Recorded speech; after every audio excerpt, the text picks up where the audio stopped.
Everyone, welcome back. Thank you for joining us. This is week 3 of Movies Mayhem.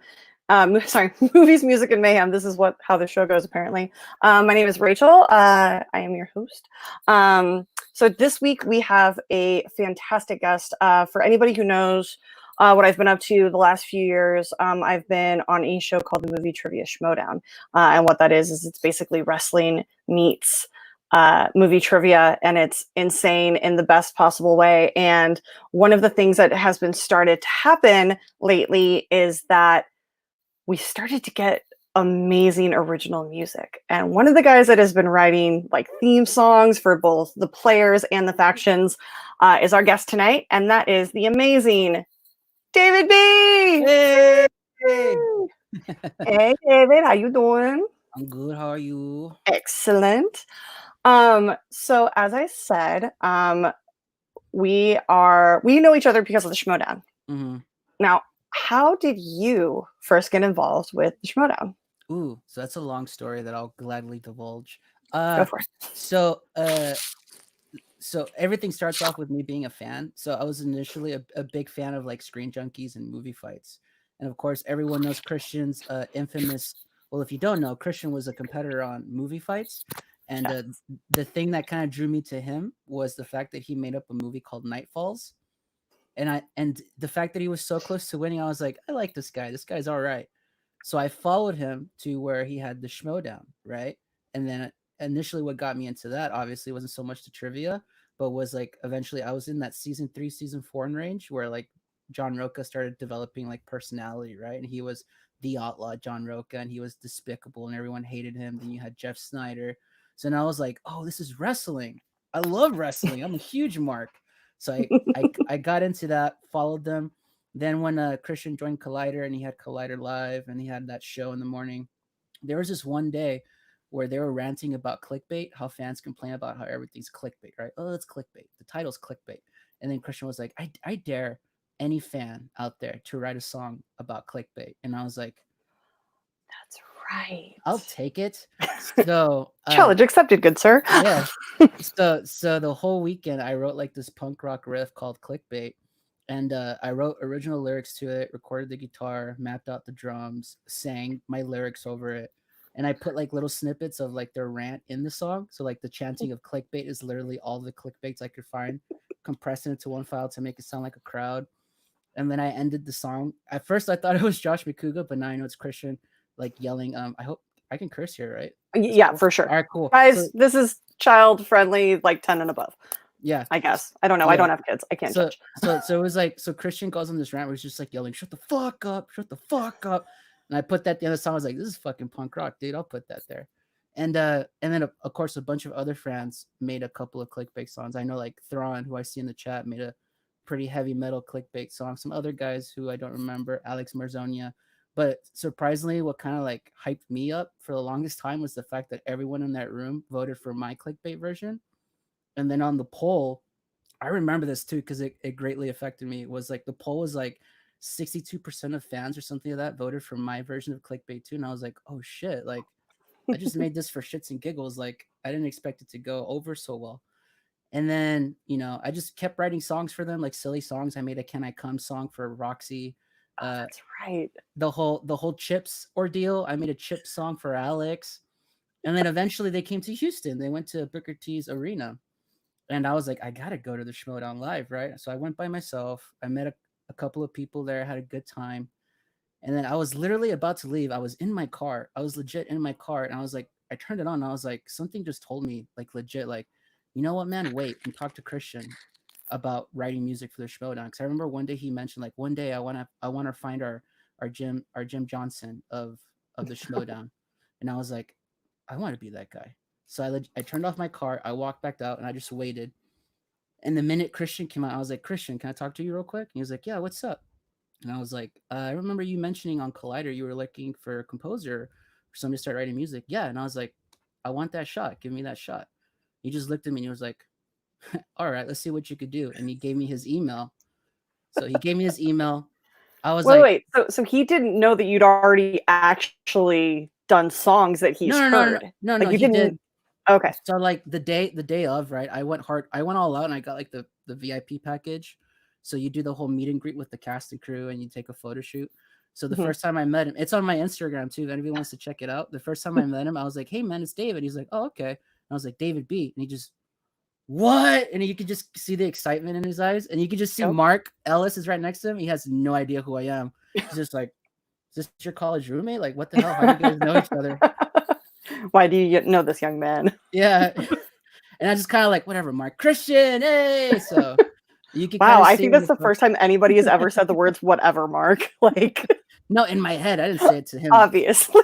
And obviously now Mark knows who I am. He was super welcoming at Spectacular, but that's ahead in the future. So I introduced myself to Christian as David B. And then the event goes off without a hitch. It was like probably the greatest event in schmoedown history. You can debate, right? Because it started the Action Army. Shout out to all the generals, and then the infamous guy Chairshot and Booker T was involved. Who's like a fucking legend. Let's be honest, for any wrestling fans. Five time. Yeah. So yeah, no, I blushed when I met Booker T. I was like, I'm still waiting. I'm still waiting to meet Booker T. Certain people told me they would hook me up, and I'm waiting on that promise. So, but you know what? Let's get out of our houses first. Yeah, exactly. That's and then we can plan on meeting Booker T. I'm just like chomping at the bit. Like I want to meet him because I'm such a mark. But anyways, so Christian gives me his email. I don't want to seem too desperate, so I was like, I'll wait like a few days. I'll email him on Tuesday to be cool, right? So I did, and he emails me back like 3 days later or something like that. And he was like, all right. And he was like, see what you could do about 2 teams. And the first team he obviously gave me, the first song I ever wrote was Corruption's theme. Which is like a banger. Thank you. He literally just said like, what do you think Corruption sounds like? Like he literally the first time, I think it was like a test by fire type of ordeal, which I'm down for. So I was like, all right, what does Corruption sound like? So obviously I wrote like that weird, like, because they used to come out to Bane's type of theme from The Dark Knight Rises. So I was like, all right, I'll do something kind of like chanty, like satanic cult chanty type of thing underneath it. 3-day rule. Yeah, Thrawn knows what's up, dude. Can't be too desperate, bro. So while as Christian's 3-day rule is not a 3-day rule, it's just Christian being Christian. Yeah. For those of us who know, just like he's so busy. Yeah, he's legit a busy man. So I usually try not to like, but eventually if I need like a note about something, I'll be like, all right, how many emails does he have? He has these 2. Let me send it to those 2. Yeah. But yeah, so I wrote Corruptions, the creepy chant, and then a wrestling fan. I was just like, I need something that's kind of groovy, but kind of heavy, and it's Corruption. So I needed to sound a little gross, like a little like heavy. So I'm gonna down tune the shit out of my guitars and just chunky chords, very dissonant, lots of chromatics in there, just make it sound kind of like just weird. And yeah, to this day, a lot of people, that's like their favorite thing. I think Christian even said too, that's like his favorite thing I ever written. So, well, yeah, so far, yeah, exactly. So but yeah, but that's how I started officially with the schmoedown. So that's awesome. Yeah, Christian very much reminds me of another man that we will talk much more in depth later. But you've been in the music industry, like you've been working with music for a while now, right? Like you've been in bands and stuff like that, and yeah, here in Houston, I've been playing all around Houston for like the last 8 years. While it's a while. Yeah. If it's more than 5, it's a while. Yeah. That's, you know what, I'm taking that. Yeah, not 8 years. It's been a minute, guys. So, but yeah, I've been around. So yeah, see, Mike K. Yeah, it's a jam. It sounds like, I remember when I heard the Corruption theme for the first time, the first thing that went through my mind was I was just really jealous and mad that they got that great song.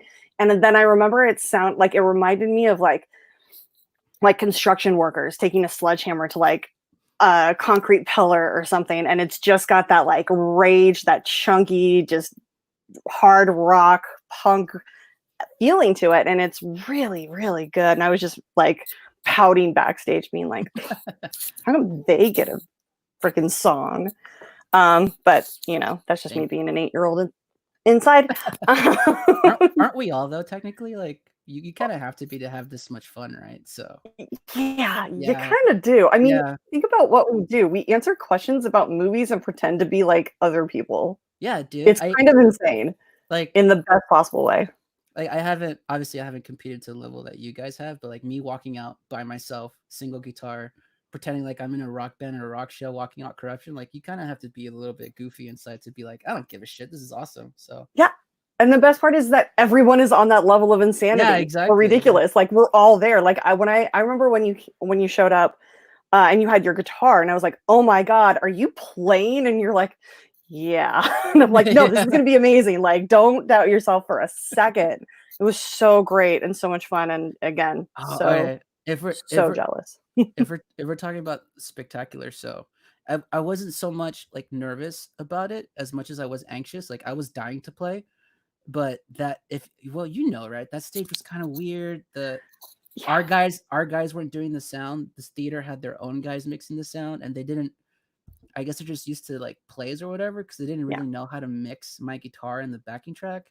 And then for anyone who's a little backstage for y'all, like the thing that kind of freaked me out as I'm walking out, right? First of all, my guitar's not on. So I'm yelling in BC's ear, like, the guitar's not on. BC, the guitar's not on. And then BC's like, guitar's not on. Turn on the freaking guitar. And I'm just like, oh. And the song starts playing and there's no guitar. There's just like the drums. So I'm just like, whatever. And I start walking out.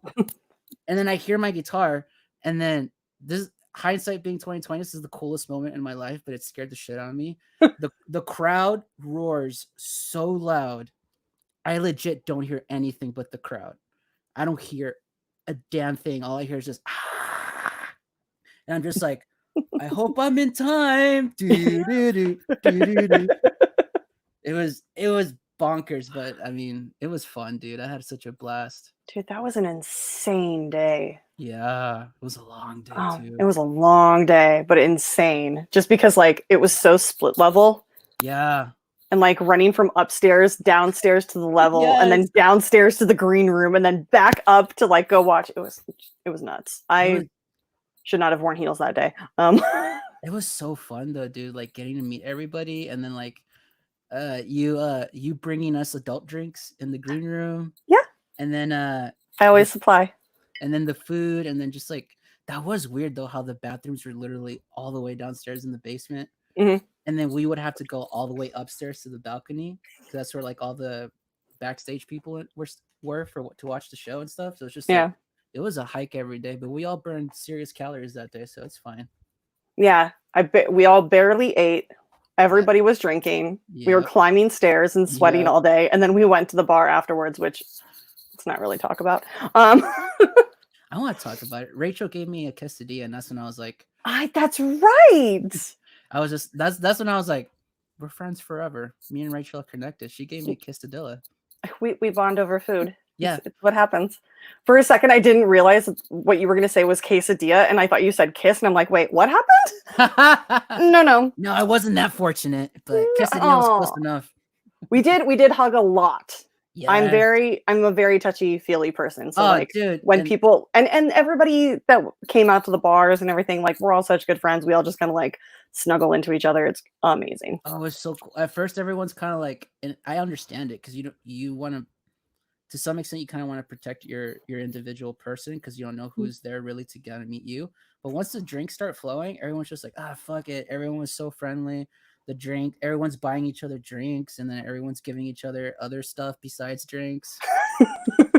Everybody was having a really good legal time. Yeah, and no one got arrested, and that's what makes a successful event.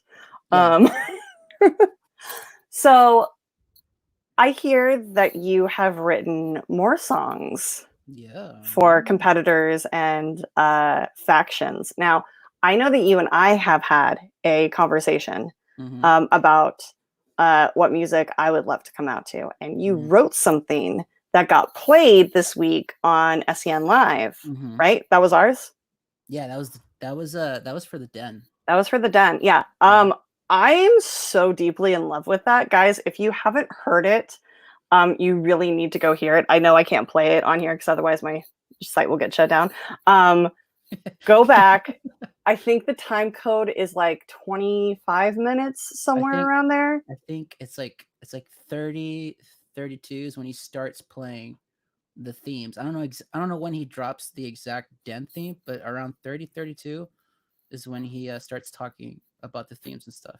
From Tuesday, right? Yeah, from Tuesday. This last Tuesday. Go back. Yeah, I think it was. Check it out. The 21st. Time code right about 3032.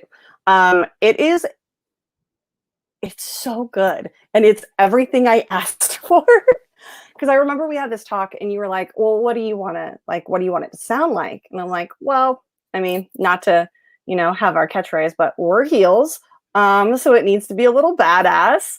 And I asked, for like something a little like psychobilly, a little like punk rock, and it was spot on. To the point where I'm actually going to be sending that over to a friend of mine who is the lead singer of Authority Zero.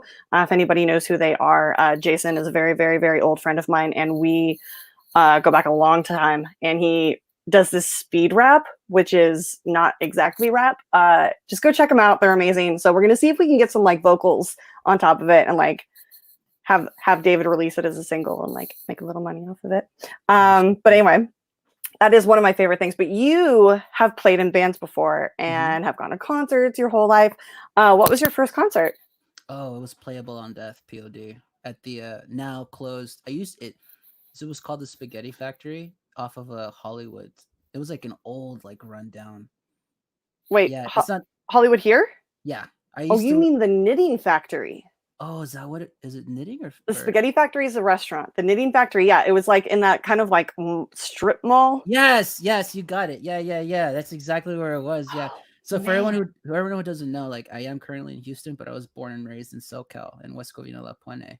So shout out to 626, my homies. But yeah, the first concert I ever went to was POD. I was like 16 or 17, and the album Testify just came out. That was like the summer of what, 2000?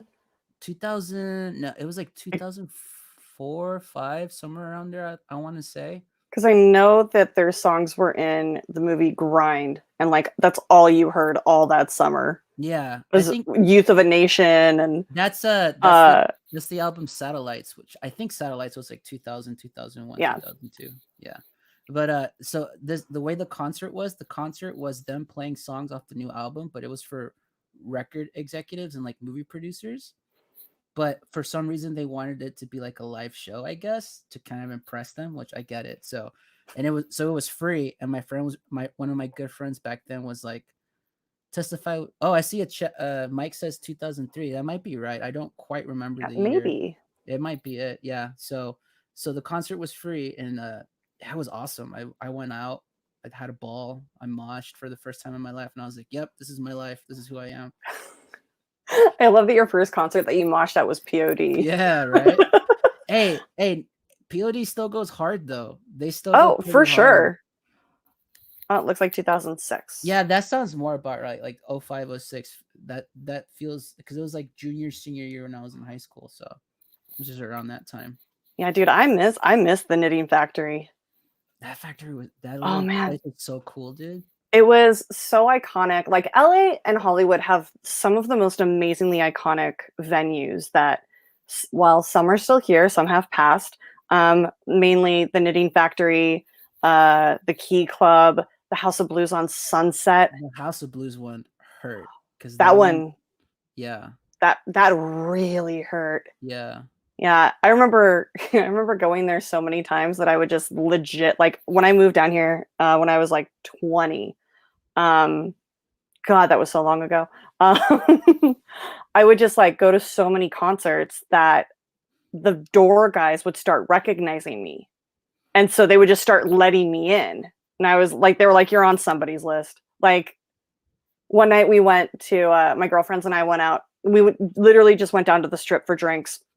Went to the Rainbow Room, and it's like a half a block down the street from where the Key Club used to be. It's now some like swanky ass ridiculous club, like dance club, but it used to have some of the most amazing concerts there, and there was this huge line out in front of it, and I used to work there at least like once or twice a week. And oh, that's so sweet, Shug, I love you. I mean, it feels like it, but I mean, and mentally I feel like it, but physically I am definitely not 20 anymore. But there was this huge line outside, and it was like you just heard bass from like a block and a half away. So I walk past the line, go to the door guy, and I was like, dude, what's going on? He's like, oh, it's just Snoop Dogg. I'm like, oh, yeah, just. And he, like, as Yeah. we're talking, he just like puts a wristband on, and I'm like, all right. So I like walk in and like watch a few songs, go backstage, like say hi to all my friends who are security guards, and like walk out the stage door and like head back over to my drink. And my friends are like, you were gone like a half hour. Where'd you go? I'm like, oh, I went and watched Snoop. They're like, Yeah. what? I'm like, yeah, wristbands. I Yeah, miss that place. Yeah, when you get into a music scene in any city, you just kind of realize that it is kind of a tight knit community. Oh yeah, So once you everyone know, knows everyone. yeah, exactly. The security guy that works at one venue probably works at 5 other different venues. It's Oh the yeah. same dude. So yeah, that's for sure what happens here too. But yeah, when they said they were closing the House of Blues, I was like, how? Why? How are you going to close that place? It's so iconic. So many bands have gone there. I thought it was a pretty successful venue, so I was kind It of shocked. was. It Yeah, just it wasn't as successful as they needed it to be, because that is incredibly prime real estate. yeah. It's right on Sunset, right across the street from, if you guys have ever seen Almost Famous, they refer to it as the Riot House Hotel. And the House of Blues was legit across the street from that hotel. It's a real Mhm. place, it's a real hotel. Shit used to really go down there. And it used to be just this iconic little, like, people would play the House of Blues and literally stumble across the street after their set to the Riot House and continue the party there. Like, it was like Hollywood royalty, and Mhm. I cried the day that closed. That and the Key Club. Thank God the Roxy is still open. The Viper Room. Uh, what else? Have you played any of those places? No, no, I've never played at any LA place. I'm trying to though, but no, I started right when I graduated high school. Me and my family moved to Texas, and then like about 4 years out is when I decided I wanted to be a musician for real and really like give it my all. So I went to college here, got my master's in music and all that stuff. It was not recently. It's like the last 4 to 8 years where I really started like actually gigging and going out and doing stuff. Nice. Yeah, Well, I mean, the world is going to be starving for every kind of live entertainment yeah. once all this ends. So, I mean, oh, apparently Thrawn played the Viper Room on his birthday in Oh, 2016. I love that place. I've done so, like, that's actually the venue where I got my start really professionally touring, because I was working for this nonprofit called Music Saves Lives, and yeah. they did blood drives that they would, say you had an album coming out, um, and you were doing like a private meet and greet, like acoustic show. Music Saves Lives would team up with you, run a blood drive, and then for all the people that donated, would like draw like 5 names, and those 5 people plus one would be able to come to your acoustic set, do like a private meet and greet and autograph session.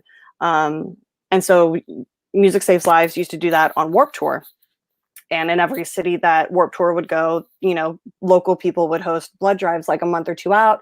You'd get a wristband and like hang out. But they threw a kickoff party at the Viper Room in 2005. And I remember working it, and I had like the rest of the evening off. And there was this like Japanese girl, like power punk band on, and they Ooh, were amazing. I just remember standing there transfixed, and then they ended, and I realized my drink was empty, and I went to go turn to the bar to get a new one, and Kevin Lyman was standing right next to me. Now, for those of you who don't know who Kevin Lyman is a god. He created and ran Warp Tour for 25 years. Um, and he is one of the kindest men I've ever met in my life. And I actually stood there talking to him for a few minutes and told him about an idea that I had for the tour, that would obviously have given me a job. And he liked it and said, yeah, just email me, and we'll make it happen, and we'll see what happens, and we'll, see if we can keep you on instead of just for the California dates. And so, like, when I met Christian, he very much reminded me of Kevin Lyman in mhm. one of those, like, yeah, let's give it a try. Why not?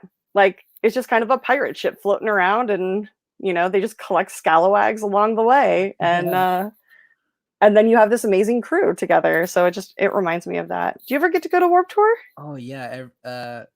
So funny story. I actually used to do a little bit of advertisement for Roadrunner Records back in like 07, 08, 09.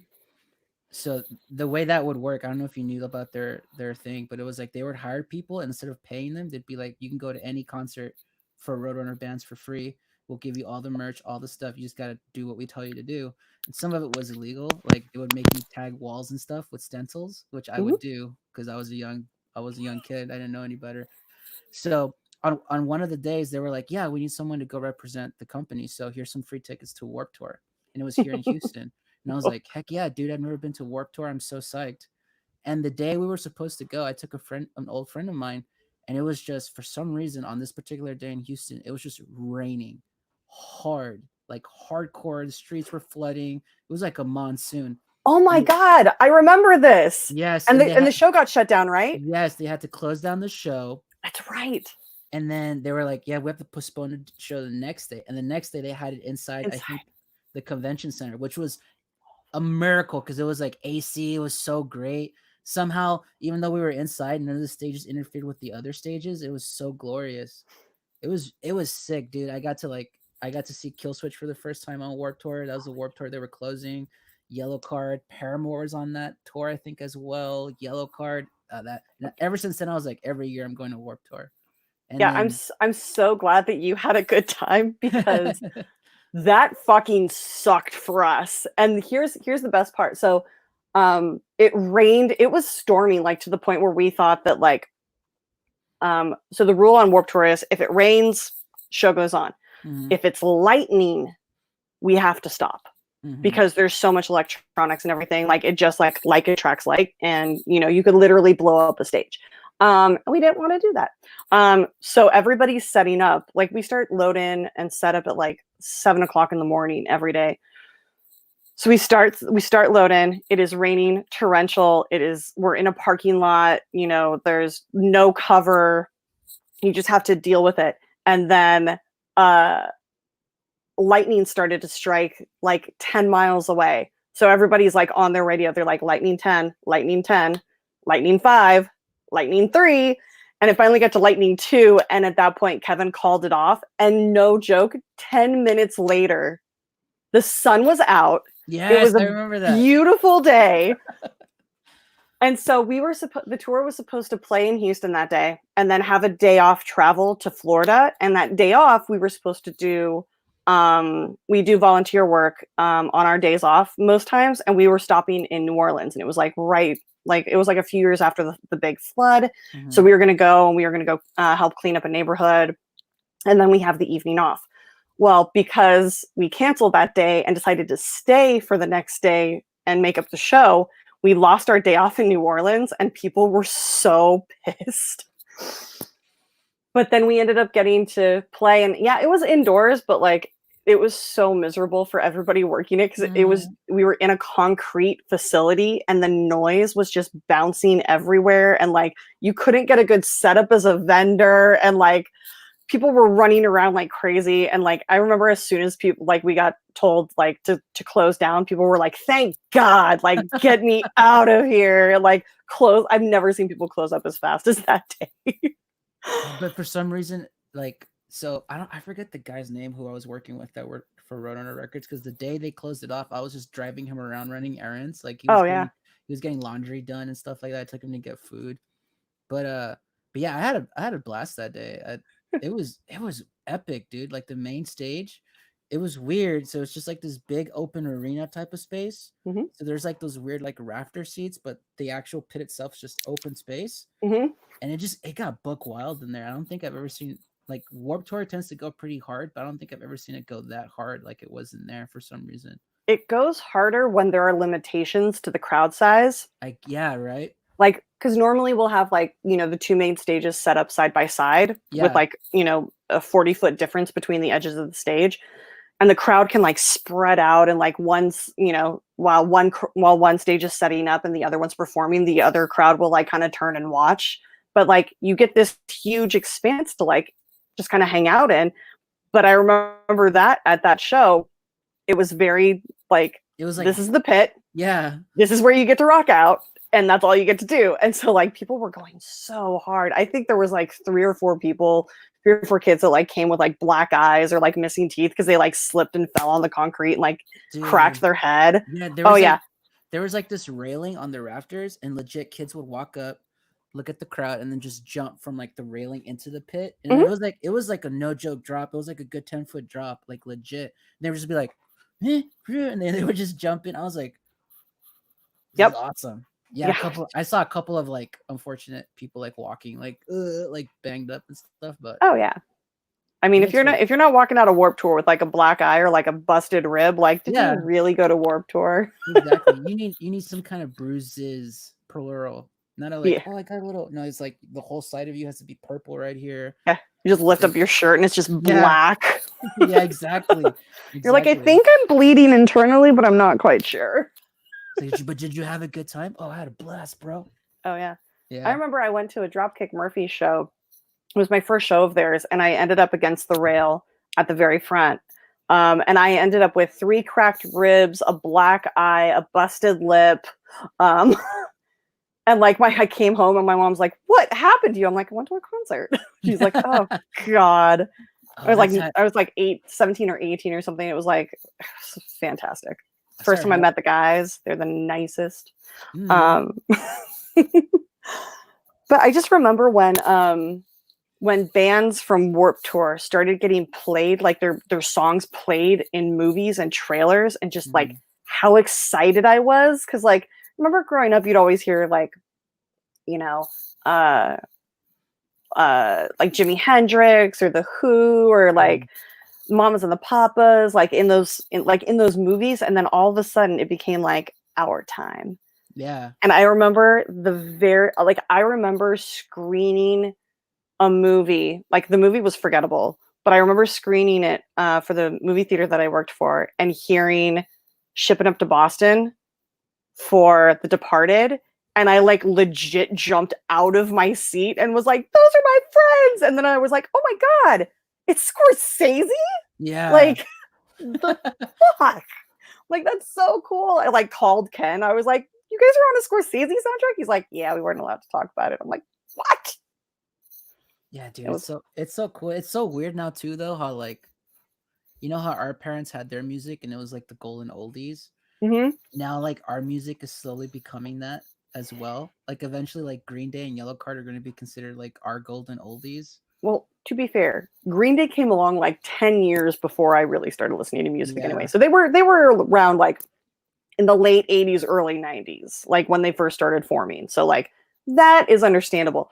But when I heard some kid refer to Fall Out Boy as classic rock, I almost killed a child.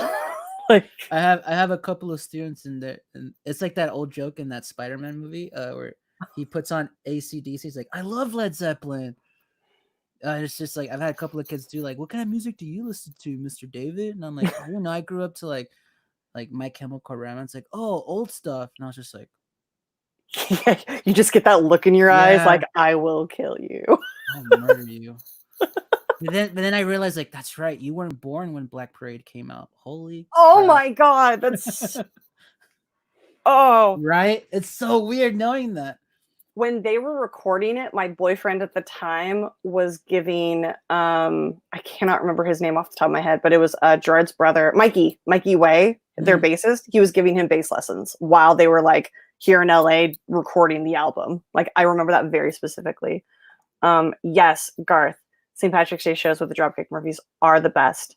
God, I just love them so much.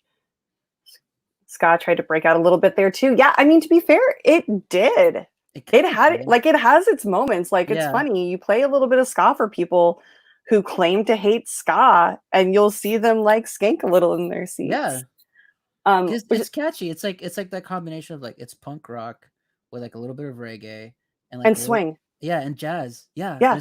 How do you not love that? Like, seriously, go if you have no idea what we're talking about, go listen to Big D and the Kids Table, Real Big Fish, and just enjoy the heck out of it. Like it is it's really good music for this time right now too, because like it really does an amazing job of getting your spirits up and getting you Mhm. kind of like in this great happy mood, without having to be like super sticky sweet like sugar pop. It's like the most aggressive happy music you'll ever hear.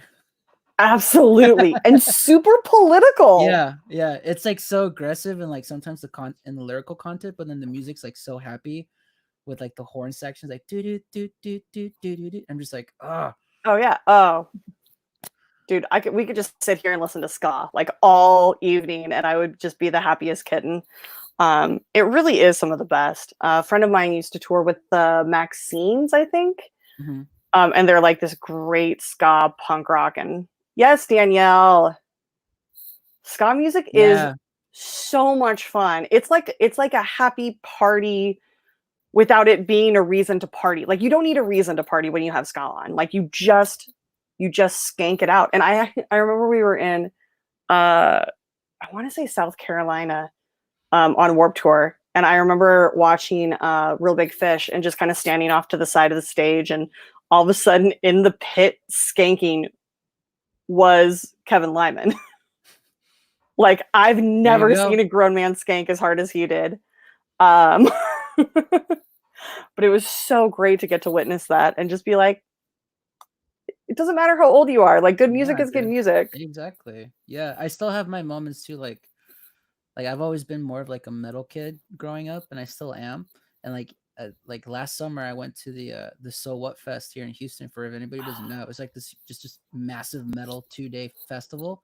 It was so glorious. I all day So in the hot sun, just sweating balls and like doing karate chops in the air and just pushing and shoving people and just like it had like Parkway Drive, it had Kill Switch, it had Intervals, it had a oh, Polaris. I had a blast, and I'm so bummed. Like that was the bummer about all of this, right? There's like so many great concerts coming.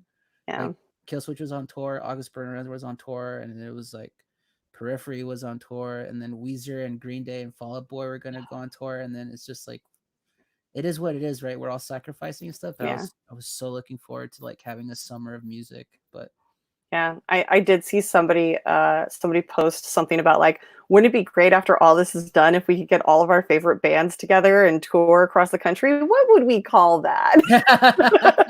And I was I like, no, really, wonder. Kevin, let's get the band back together, literally. Like Legit, dude. let's fucking do If this. if Warp Tour ever needed to existed, it would be right after quarantine. Oh my God, tell me about it. And I'm like, look, I know that like it's at the point where he's like, I'm tired, and I get it. Like Warp Tour is a year round stress. Like as soon as Warp Tour is done, everybody in the office took like a month off and just like disappeared from the face of the planet, and then came back and started planning the next year like immediately. Like there was at least like 4 bands booked in like October. Um, and it was just one of those things that like I know that it's stressful, but at this point, everybody who worked the first like within the first like 12 to 15 years of Warp Tour, I'm pretty sure is willing to come back at this point to be like, no, no, no, let's do this. Like we Mhm. need this. Everybody needs us in our lives. Um, what is this they're on? Warp Tour versus Ozfest, 3-day touring festival. Let's go. Um, Mm, it depends. Like I love Ozfest, but all and like Lollapalooza, and like I love how Lollapalooza started off as a tour and then ended up as a 2-day festival in Chicago. I totally love that. But I think that what the magic of Warp Tour is that it does travel, and it's not something that requires you to travel to it yeah. for the most part. I mean, yeah, there are some places that, you like if you lived in the podunk middle of Kentucky, drive out to Nashville, it'll be in Nashville, or drive up to Yeah. Chicago, it'll be in Chicago. Um, but I love the accessibility of it. And I love the fact that in each city, there would be local bands given a shot to play Yeah. at Warp Tour. Like you have the possibility to play for thousands of kids, whether they stay at your stage or are just passing by to get to the main stage or someone else or to the water slide or whatever.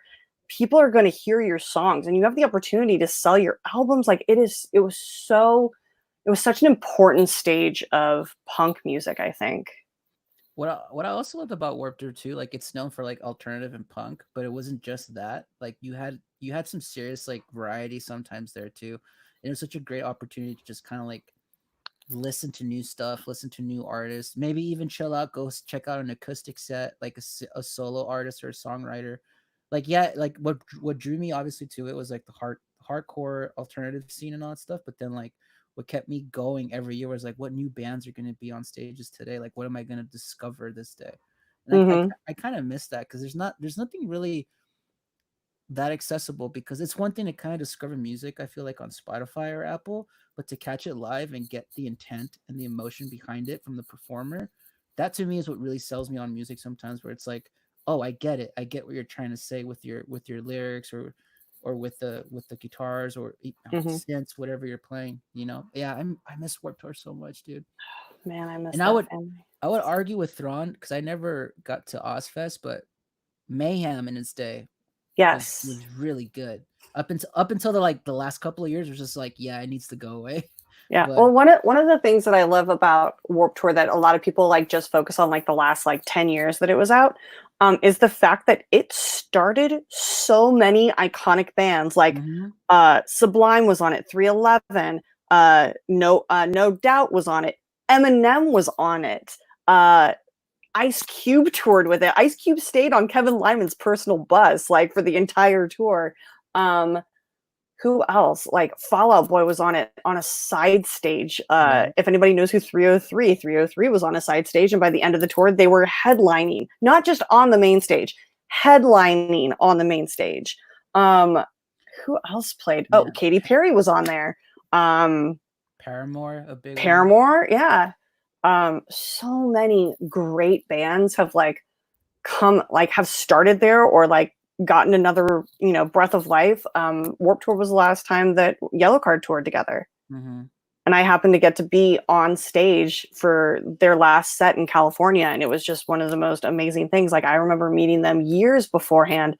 And then, Sean, their violinist, got throat cancer, and he has these crazy scars on his throat. And I just remember like getting to see him and being like, oh, how are you? Like, I hadn't talked to him in like 6 years. And I was like, are you doing okay? How was your treatment? Like, how's your wife? Like, everything's good.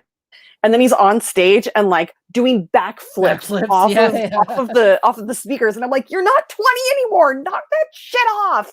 Like, Kevin doesn't have the insurance for this.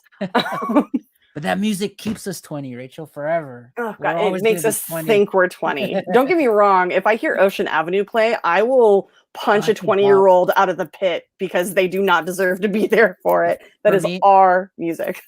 for me, every time I was like, yep, time to get in the pit was a Way Away.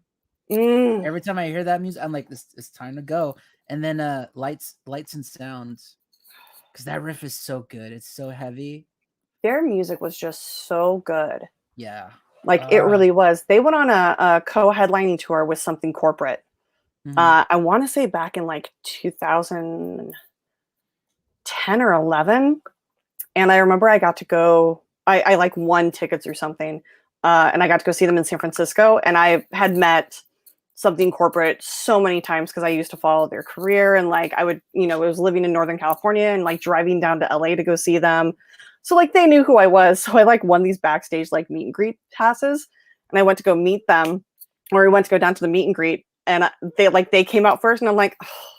And they're just like, what? I was like, I don't need to meet you guys. Like, we're going to hang out after the show. I'm like, get out of the way. I'm like, where's Ryan? Where's LP? Like, where's Sean? I want to meet those guys. He's like, oh, fine. We're not good enough for you. And I'm like, no, you're buying me a drink after the show. Just get out of the way. Yeah.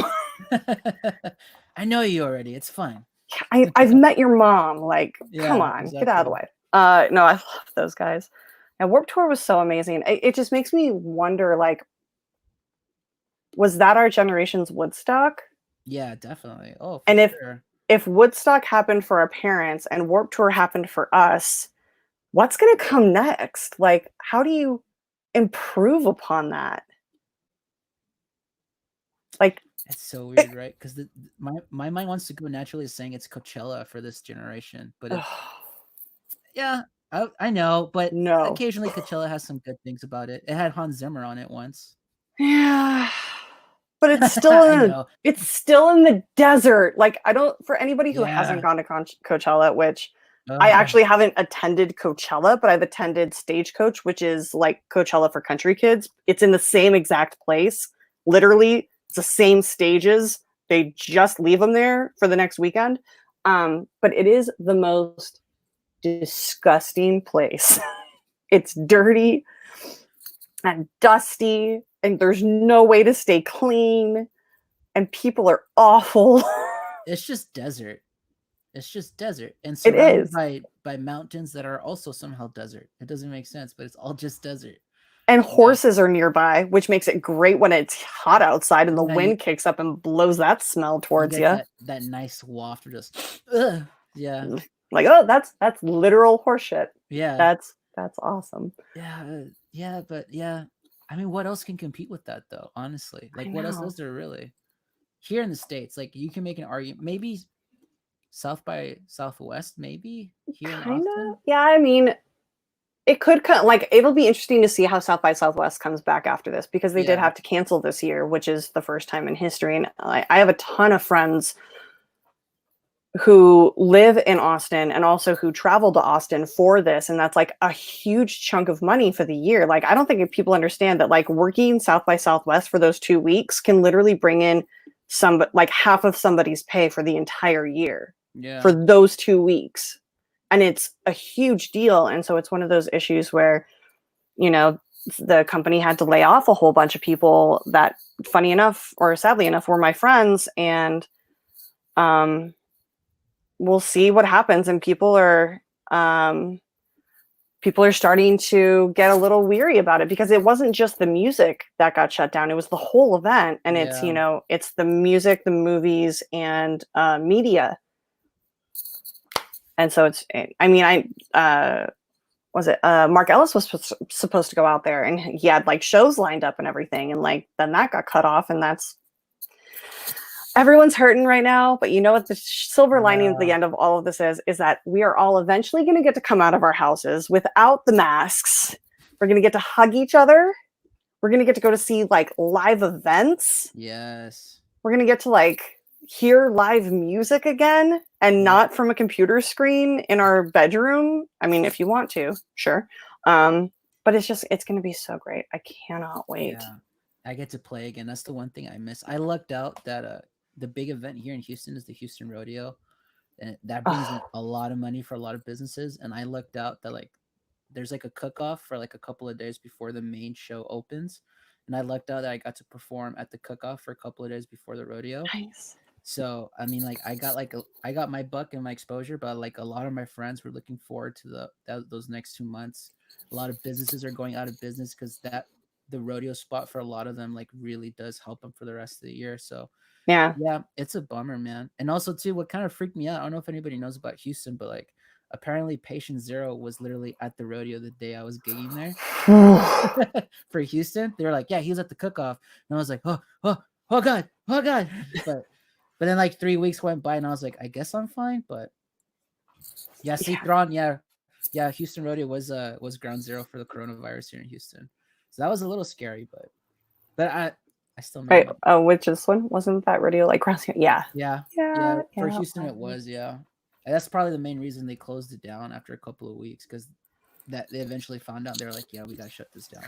Yeah, I love that when I heard somewhere in Europe they use Texas as slang for crazy. And I was like, I'm sorry, what? I mean, it feels on brand. Well, yes, but I'm like, but do they realize that Texas crazy is a different breed of crazy than Florida crazy? Like, do they understand that? I think like Florida crazy is like legit insanity, where like Texas crazy isn't so much crazy as much as it is stubbornness. I would say. I think that Texas crazy is more fun stupid. Yeah. Than Florida is just, and I'm sorry if you guys live in Florida, please do not take offense to this, but as a state, and I have been to just about every city in Florida, it can get, you know, legit stupid. Like, yeah, it's idiocracy embodied in a state. So I'm just wondering. There's like a game where you just go to Google and you put Florida man, and then you put your birthday, and you see some kind of crazy headline from Florida man, blah blah blah, has, I don't know, does something, I don't know, just do it. Put your So, birthday on Google and put Florida man. You're gonna find some seriously, things. if you go and do that right now and post it in the chat, I'll bring it up. But we do have a few Streamlabs. Jeremiah Morris says, "Hello, Rachel, big fan. But my question is for David. Has he been paid for his work for some of these streams he does songs for?" Jeremiah, you son of a bitch, why are you here? Hey, don't scare people away. Nah, just him. He knows what's good. And yes, but I'm assuming the answer is yes. Yeah. Yes, except for one. And damn you all for bringing that up. And then we do have one from Paul. Says, "No question, just wanting to say how amazing you two are. We need a Switchblade theme stat." Dude, it's gonna happen when me and Rachel. So here's the thing, right? Talking about the Den theme. When you and I talked, your initial notes to me were like punk rock and ska, and I was like, that sounds legit. So then when eventually Christian was like, write something for the Den, I had the idea of like punk, right? So I don't know if this is just me being me, right? So my idea is like, obviously every faction has their theme. Mm-hmm. And then I kind of want to do everyone else's themes kind of similar or in the same vein of the faction's theme. So for anyone who listens, right, if you listen to like the dungeon theme, Smet's theme it has a little bit of motifs from the dungeon theme inside Smet's theme, and the feeling of it being like heavy metal, obviously. So it's kind of like all related within the faction. Mm-hmm. So when you brought up like punk rock and ska, I was like, all right, so then Den's gonna be punk. I gotta make the Den punk, right? They're like everyone like, okay, maybe not everyone, but the initial thing was like, oh, the Den, they're kind of like, no one knows a lot of them. It's like it's Ben Goddard, it's Brett Sheridan, it's like Kate's doing a weird voice. They're kind of like, we're a ragtag bunch. Yeah, you guys are punk rock, dude. So I was like, yeah, I'll do punk. That makes perfect sense. So that's why the dance theme is like punk rock. It's like I told you it was like Rise Against meets like a little bit of post hardcore. Specifically, I was thinking like Every Time I Die or like Beartooth type of a riff, and then like obviously the chorus is like it's totally Rise Against. You know what I love about you bringing up Every Time I Die is that they were a band that was constantly on Warped Tour when I was out, and they are some of the nicest men like you could ever hope to meet. And then a few months ago, about six and a half months ago, I started getting into AEW wrestling, and I didn't know that Andy Williams from Every Time I Die is a professional wrestler. Is he really? Signed to AEW? Yeah, he's the Butcher. So there's a team called the Butcher, the Blade, and the Bunny, and he's the Butcher. Oh, is he really? Dude, or no, is he the Blade? I can't remember which one he is, but he's like, he wears a monocle and he's got this great mustache. And like, as soon as he came out, I'm like, wait a minute. I've had beers with this guy. What is going on? It was so funny. Yeah, and I guess that like shoot, I can't remember his first name, but Havoc. Yeah. The rest, isn't it Jimmy Havoc? Yeah, Jimmy Havoc is like a huge fan of like Every Time I Die. So there's like pictures of Jimmy Havoc sitting on Andy's shoulders at a Every Time I Die concert, like while they're on stage and like Andy's playing guitar. I'm like, my world is this big and shrinking. Like it's so cool though. Insane. Yeah, I actually I got to go to see the AEW show in Cleveland after it happened. It was the Wednesday after the New York event that I sadly did not get to go to, but I booked all my flights and stuff on point, so I ended up getting to go to Cleveland still. And I ended up on the same flight out of Atlanta or out of I flew in. We had a layover in Houston, changed planes in Houston, and then flew into Atlanta for like a quick like half-hour layover to pick up more people, and then like flew to Cleveland. And Sammy Guevara was on my flight out of Houston. Oh, awesome. And like, yeah, he like walked off the plane in Atlanta to go get something, walked back on. We kind of like locked eyes, and I'm like, friends of mine. He's like, yeah. And I'm like, yeah, Jen Decker, and I think he's friends with BC. And I was like, yeah, and Andy Williams. He's like, Andy? And I'm like, oh, I know Andy. Like, we go way back. We like had this huge talk about it. Dude, it was so much fun. Dude, the world is so small.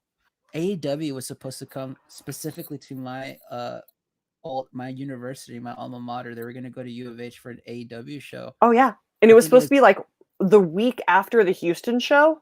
Yes. Yeah, no, I And was this close to just like staying out there and just being like, "Hey, BC, I'm coming and staying with you." oh, dude, yeah, but I think I did bug BC like, hey, are you coming to Houston so I can go with you? Like, let's, Mhm. because like wrestling's fun, but it's way more fun going with like other like-minded wrestling fans. Well, I So mean, have you been to an AEW event? no, that was gonna be my AEW event. Going to an AEW event by yourself is like going to a schmoedown event by yourself. You're Yeah. only alone until you open your mouth and start talking to people. Like I made friends with the people sitting next to me at when I went to Cleveland, and I went by myself. And they were the nicest. Like we found out we were fans of the same people, and we were talking. They had gone on the Chris Jericho cruise, so they're like showing me pictures and like telling me all about it. And I was like, I don't experience FOMO very often. Yes.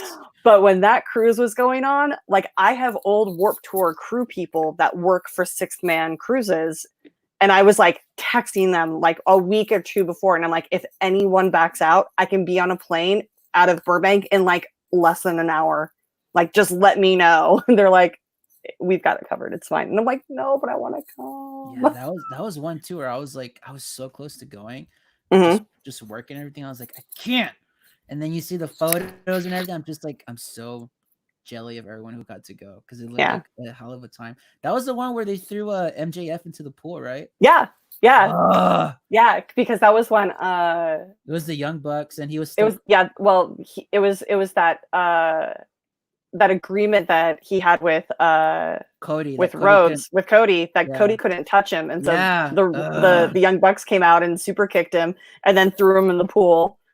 And I found out that the Young Bucks live like an hour away from me, so like all of their VTE videos that are being filmed are like less than an hour away. So I like messaged them. I was like, hey guys, if you need somebody to run a camera for you, I'm clean and I live nearby and I'm bored. Please let me know. I come with references. That's true. That's awesome, dude. Yeah. Wrestling.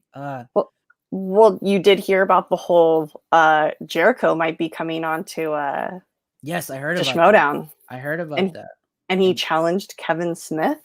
And allegedly Kevin Smith was like, yeah, I'd love to. Oh, Kevin Smith accepted immediately. He's like, that sounds like fun. Yeah. He's like, for sure, I'll do that. I think Christian a few weeks ago, when it like came back up, because somebody brought it up in one of Kevin's live chats. And he was like, yeah, I'd love to go on schmoedown. And like, you know, he's like, yeah, and Chris Jericho challenged me. And, you know, Chris lives like down in Huntington or somewhere. And he's like, yeah, he's local. Like, we could totally do this. I think Christian said something about, he's like, yeah, I know that if I don't involve Rachel, she will burn my house down. And I'm like, Dude, I immediately like retweeted that and I was like, I need to write Kevin Smith's entrance theme music. Oh my God. Yes, I will do whatever it takes. Because I'm pretty sure Jericho will come out to Judas Kiss. It's on brand for him, which is the most amazing song. Like, it makes me so happy. If you guys don't know, Chris Jericho has a band called Fozzy. Yes, and they're damn good. Like, there's really a lot of actors and like, you know, sports people, like athletes that will have bands that are just, you know, what do they call them? It's not ego bands, but it's literally they only have a following because like. They're famous. Like Keanu Reeves had the band, the metal band Becky, that was not that great. Actually, no, they were good. What was it? Jada Pinkett Smith was the lead singer of a metal band, and they were. Yes. Yeah, I remember that. Yeah. No. Jada, just stay married to Will and keep giving talks at the red table. Please do not pick up that microphone. Yeah, Keanu does it pretty well. He plays bass and he does it pretty good. He played like on a show one day and I was like, oh, you're not bad, dude. Yeah, he's actually really good. I got to see them at the Whiskey A Go-Go one night and I was like, damn, like they're pretty good. Like not just like musically, but stage presence wise. But yeah, it's Jericho coming out to Judas is like one of the most amazing things because people are now singing it as he's coming out. Like the crowd is singing it back to him and he's trying to be a heel, but it's like one of the coolest moments for any recording artist to hear your songs get sung back to you. And it happened every week. with a sold out crowd, and like the music would cut off, but people would keep singing until the chorus. And so they just realized that they have to like keep it on. But my favorite thing was watching Jericho's face like the first few times that it happened. And he has such a look of like, he's supposed to look smug, but like you can tell he's like kind of verklempt. Like he's just like tearing up a little bit, and like pride is there, but he's like trying to be a badass. And I'm like, you want to cry? Yeah, it's only how long do you think before they finally turn him again? Because he's they won't. He's the big bad of AEW. Like he's the biggest bad that they have. I mean, they're trying to like pass through with the whole what's it? Not the elite. What Evil Uno and that weird like cultish faction thing. Yeah. What is their name? I forgot too. Yeah, it's talking about though. It's not that good. No, it's not. I'm not invested. I mean, the guy who's now like the head honcho of it is terrifying because he's like 6'6" and like 4 feet broad. Like that is a big, strong man. Yeah, it's Brody. Formerly Luke Harper from WWE for you non-fans out there. Yeah, but it's Brody, right? Yeah, it's Brody, but it's he was the what they call him, the chosen one or something? The exalted one. The exalted one. Yeah, there you go. Yeah. Yeah, I mean, I love what they're doing. Like, if anybody is doing anything the right way during this quarantine, it's AEW. Like, they know how to bring people in. They're still keeping the storylines going. They're still doing events. I mean, well, kind of. They live recorded a lot over the last few weeks in Atlanta, so that everybody could actually like go home and self-quarantine and everything. But it's just they're doing it's. If you are liking schmoedown and the storylines, go watch AEW. Yeah. Support Jen, because Jen Sturger does their like top 5 of the week. Love her, like her videos, comment on those. Those are being released on YouTube every week. Let AEW know how much you love Jen Sturger, because she is legitimate the best human being on the face of the planet. And just go and watch and enjoy. Like you can go on the TNT app and like watch all of the episodes. And then like most of the wrestlers have, their live podcasts and stuff like that. And you can go on YouTube and follow those channels. And it's so much fun. And everybody is so incredibly kind and nice. Oh. It's like the physical version of the schmoedown. Like if schmoedown was a wrestling company, it would be AEW and vice versa. So I would recommend everyone go watch Being the Elite on YouTube. Yes. Some of the funnest things I've ever seen. And I just want to be friends with Matt and Nick Jackson. Yeah, they look like fun dudes for sure. Like legit. Like I just want to be friends with them and their wives and hang out with their kids and like babysit them, and it sounds amazing. Like or SEU. Those guys are fantastic. Oh, yeah. Like they're so much fun. They're I think Thrawn knows this too, but Christopher Daniels is the big bad in the Waterworld show at Universal Studios in Hollywood. And I didn't know this. And I went to Universal Studios like a few years back, and I was watching it, and I was like, the bad guy looks familiar.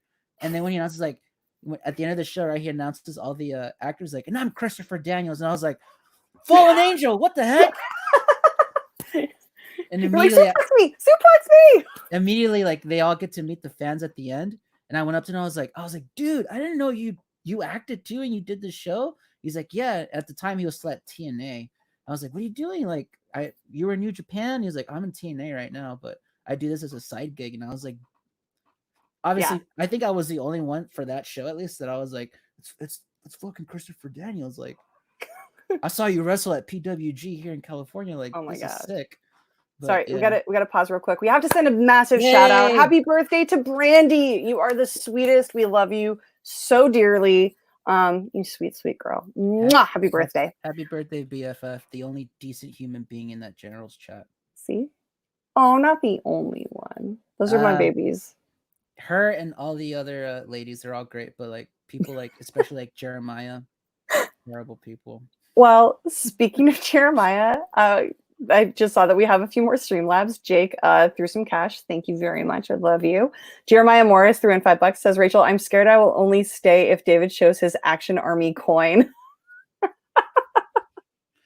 Do you have your Action Army coin? Have you gotten that yet?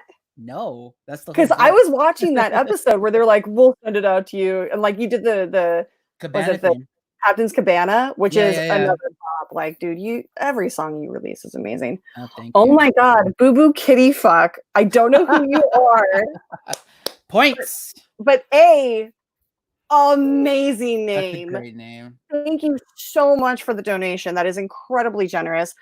And they said, "Shit's rough. Hope this helps. David B is adorable." Oh, thank you. You guys are the best. Um, is there any concert that you missed out on that you would have loved to have seen, or like any band Oh that God. dead Okay. or alive that you could resurrect and like go see? There's this one story I love telling because it's tragically sad. I told the army this in our chat, but 3 years ago, Metallica was coming out on their Hardwired to Self-Destruct tour, right? Like 3 or 4 years ago. Mm-hmm. And at the time, I was with a girl who got me tickets to go to the Houston event, and I was like stoked. It was for my birthday, and I was like, "Heck yeah, dude, let's go!" About a month after my birthday, she breaks up with me, and she bought the tickets online, so she kept them. And then I see later, like on her social medias, like she sells them for really cheap to somebody else. So Did you contact them and be like, "Hey, by the way, she bought them for me for my birthday, and she just broke up with me"? At the point, I didn't, because I was like devastated personally, but then I should have. That would have been a hell of a story. Like, just so you know, bro, those are my sloppy second tickets. I hope you enjoy. Take me with you. But I was so bummed because I was legit close to buying them, and then she was like, "Don't buy them. I have a surprise for you." And I was like, "Shut up!" And I was so excited, and then the show sold out, and then she sells the tickets. I would have slit her tires. I'm so sorry. Apparently, Tyler. I'm not going to acknowledge this because you started off with a dab, and I am an adult, and you don't need to dab for me. Elbow cough, elbow cough, elbow cough. Happy birthday, Tyler. So that's the one that you wish you like of every band that's my white whale, dude. Metallica, because for me, like obviously growing up, being in high school stuff, like yeah, like it was like 3 Days Grace, Alien Ant Farm, and then eventually Green Day. Yellow Card like got me into it, but what really made me want to go like, oh, I kind of like legit want to learn this instrument. I want to learn how to seriously play guitar. Was Metallica. Like a friend of mine showed me Master of Puppets, and I was like, this is the most amazing thing I've ever heard in my life, ever up to that point. So sorry, guys, I don't know how to link my Streamlabs to my StreamYard yet, but Lucas Shashek, I love you, baby, just donated $10 and said, "Question for David B. How dare you?" Wait, what is that in reference to? I don't know.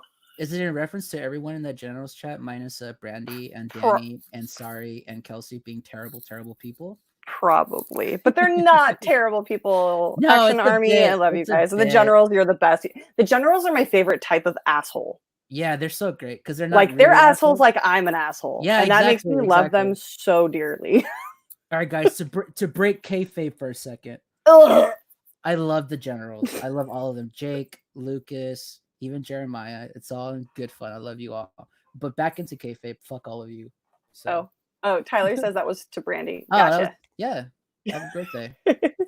Brandy's the best. Yo, yeah, and Taylor, let me know. Dab, right? Those are my initials. Because my yes. Yeah. Yes. Lucas says, I just wanted to be clear that I'm here exclusively. That's thanks, fine. Me too, buddy. Like mine. Thanks, hubby. It's so funny. I just like adopt all of my friends' husbands. I'm like, you're my baby now. You're my hubby. And that's it. Yeah. Like every time I see Alex and he's like, I'm like, honey, come here. Like call him into the room. It's great. I love you guys. Thank you for letting. Big shout out to Alec for letting me borrow you, by the way. No, I mean, Metallica's amazing. I've never seen them live. I would love to, but I did get in a snowball fight with them when I was like 10 years old. That's awesome. Yeah. I got thrown into a snowbank by Lars and I was like, this is the best day of my life. And little did I know shit would actually get better. And that's just crazy. Oh, Metallica for sure. Another one would be just saying. Another one. Oh, what are you cooking? Tell us real quick in Streamlabs, please. Donate. Oh. Yes, I am Danielle's mom. Dude, like that's legit though. You are kind of like the mom of the schmoedown. Like you feed us, you take care of us. If we all get a little too drunk, you're like, okay, here's some water. Like I'm mutually Mama hydrate. Bear. I've always been Yeah, a Mama you would Bear, which you is would why fit hard. I think which is why I get along with Kate so well, because she is legit a mother. Yeah. Like she has birthed children, and I just adopt small drunk people around me, I That's guess. that's an accurate description of all of everyone. Yeah, I just adopt people that are drunk. Yeah. But Thrawn, that is a horrible pun. Can you smell what the Sheck is Shek cooking? is cooking. That's amazing. I love it so much. It's terrible. But yeah, no, I love Metallica. I think the one band that I am most heartbroken that I ever missed, like if I could go back, if I could give like the last 10 years of my life to go back and be in the audience and like prime spot for Queen at Wembley Stadium, Ooh. I would. That place and that event has such a spot in my heart that I'm so sad I missed out on. Okay. Yeah. I love Queen. Well, if we're going like people who have unfortunately passed away. Yeah, I'm talking anyone. All right, then I would definitely top would be Jimi Hendrix. I forget which Woodstock it was, but it was the Woodstock where he burns his guitar on fire. Played Smoke on the Water and then lit his guitar on fire. And it's just like dead quiet in the audience. I would be there front and center, just being like, "Oh my god!"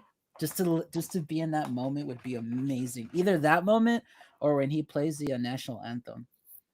That would be fantastic. Yeah, for sure, Jimi Hendrix. Then, yeah. But, or like go back to when like Etta James was touring bars that she wasn't supposed to be in. Ooh, and just like sit there. Do you know that like one of the I think I read this somewhere. I'm pretty sure it was either Etta James or I'm pretty sure it was Etta James. But the reason that she got to play so many places that she shouldn't have was because Marilyn Monroe was a huge fan of hers and would like go to these dinky little venues where they would just kick her out because she was a black woman, and Marilyn Monroe would go and like sit front row and be like, "I want Etta James," and they're like, "All right, because you're Marilyn Monroe." And it was like the first like girl power movement type of thing. No one knows. I love that fact. That's a good one too. Robert Adams came with a good one. My time travel wish is either an original tour of Pink Floyd's The Wall or when Floyd performed Comfortably Numb during the Pulse tour. It's a really good one. That's really good. All right, controversial time. I'm not really into Pink Floyd. I'm sorry. I know. There are times when I'm like really digging them, but I don't think I seek out Floyd a lot. I think that Floyd is like medicine for me. Like if I get really down in the dumps or like I'm feeling a certain kind of way, Floyd's the only thing that can heal me. You know what I mean? I get that, but it's like for me personally, it's like I tried. I don't dig it. I'm sorry. Like I tried like Money and Another Brick in the Wall and then Other Side, all those albums. And I'm just like, nothing stuck with me personally. Interesting. So yeah. Sorry. So apparently Thrawn is magic. And he said, I wanted to see Carcass so bad that on my birthday in 2007, I wished for a reunion. I got one the next year. Well, good for you. I'm not jealous or bitter or anything. That's a good one. Good for you, Thrawn. I do love the fact that like it's amazing and like really aging that like all of these bands that I loved like in my late teens and early 20s had been together for so long and then have broken up and have been apart for so long that now they're coming out. They were coming out for reunion tours, and I was like, oh god.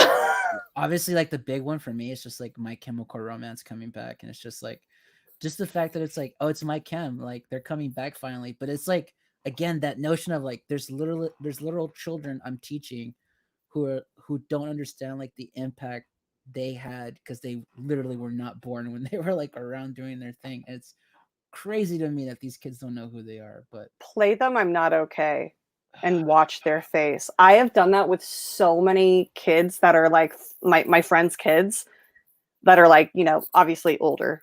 But even if you play like that first album of theirs, 3 Cheers for Sweet Revenge, like if you play that for like any kid that's like 10 or older, they lose their effing minds because it's so good and so much fun. Dude, that album and a lot of kids know about like Black Parade, but the Yeah. actual song, because it's like it is what it is, right? But like just the fact that kids don't know My Chemical Romance, you know what I mean? That's what blows my mind. It's like you don't know, like, and then I Hmm. realize how old I am, and I feel gross. But that's another. I know, it makes me feel old and like Yeah, dusty and ancient, and like every time I move, like something's gonna creak or pop. I mean, yeah, that does anyway exactly. because I've toured for Yeah, 16 years, but I've been yeah. There's like weird creaks and stuff I get now because of all the playing I've done too. It's weird. yeah. Yeah, that's so weird. We have creaks. Yeah. Yeah. No, Um, I'm totally with you. Thrawn says, "Call me kooky, call me wacky," but I always kind of got Guns N' Roses vibes off of My Chem, and it's true. They were kind of the Guns N' Roses of our era. Like yeah. I grew up with Guns N' Roses, but like I wasn't of age during the Guns N' Roses era. Like I remember watching, Welcome to the Jungle on MTV when I was like 8, 9, 10. November Rain is still, I think, the longest music video of all time at like 11 minutes and something. I don't count R. Kelly at all. So just Neither should you. He doesn't deserve to be counted in anything. aside from I Believe I Can Fly, because that's part of Space Jam, and we acknowledge that and nothing else.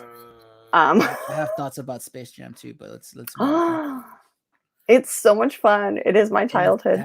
that movie, because I loved it as a kid. I legit loved it as a kid.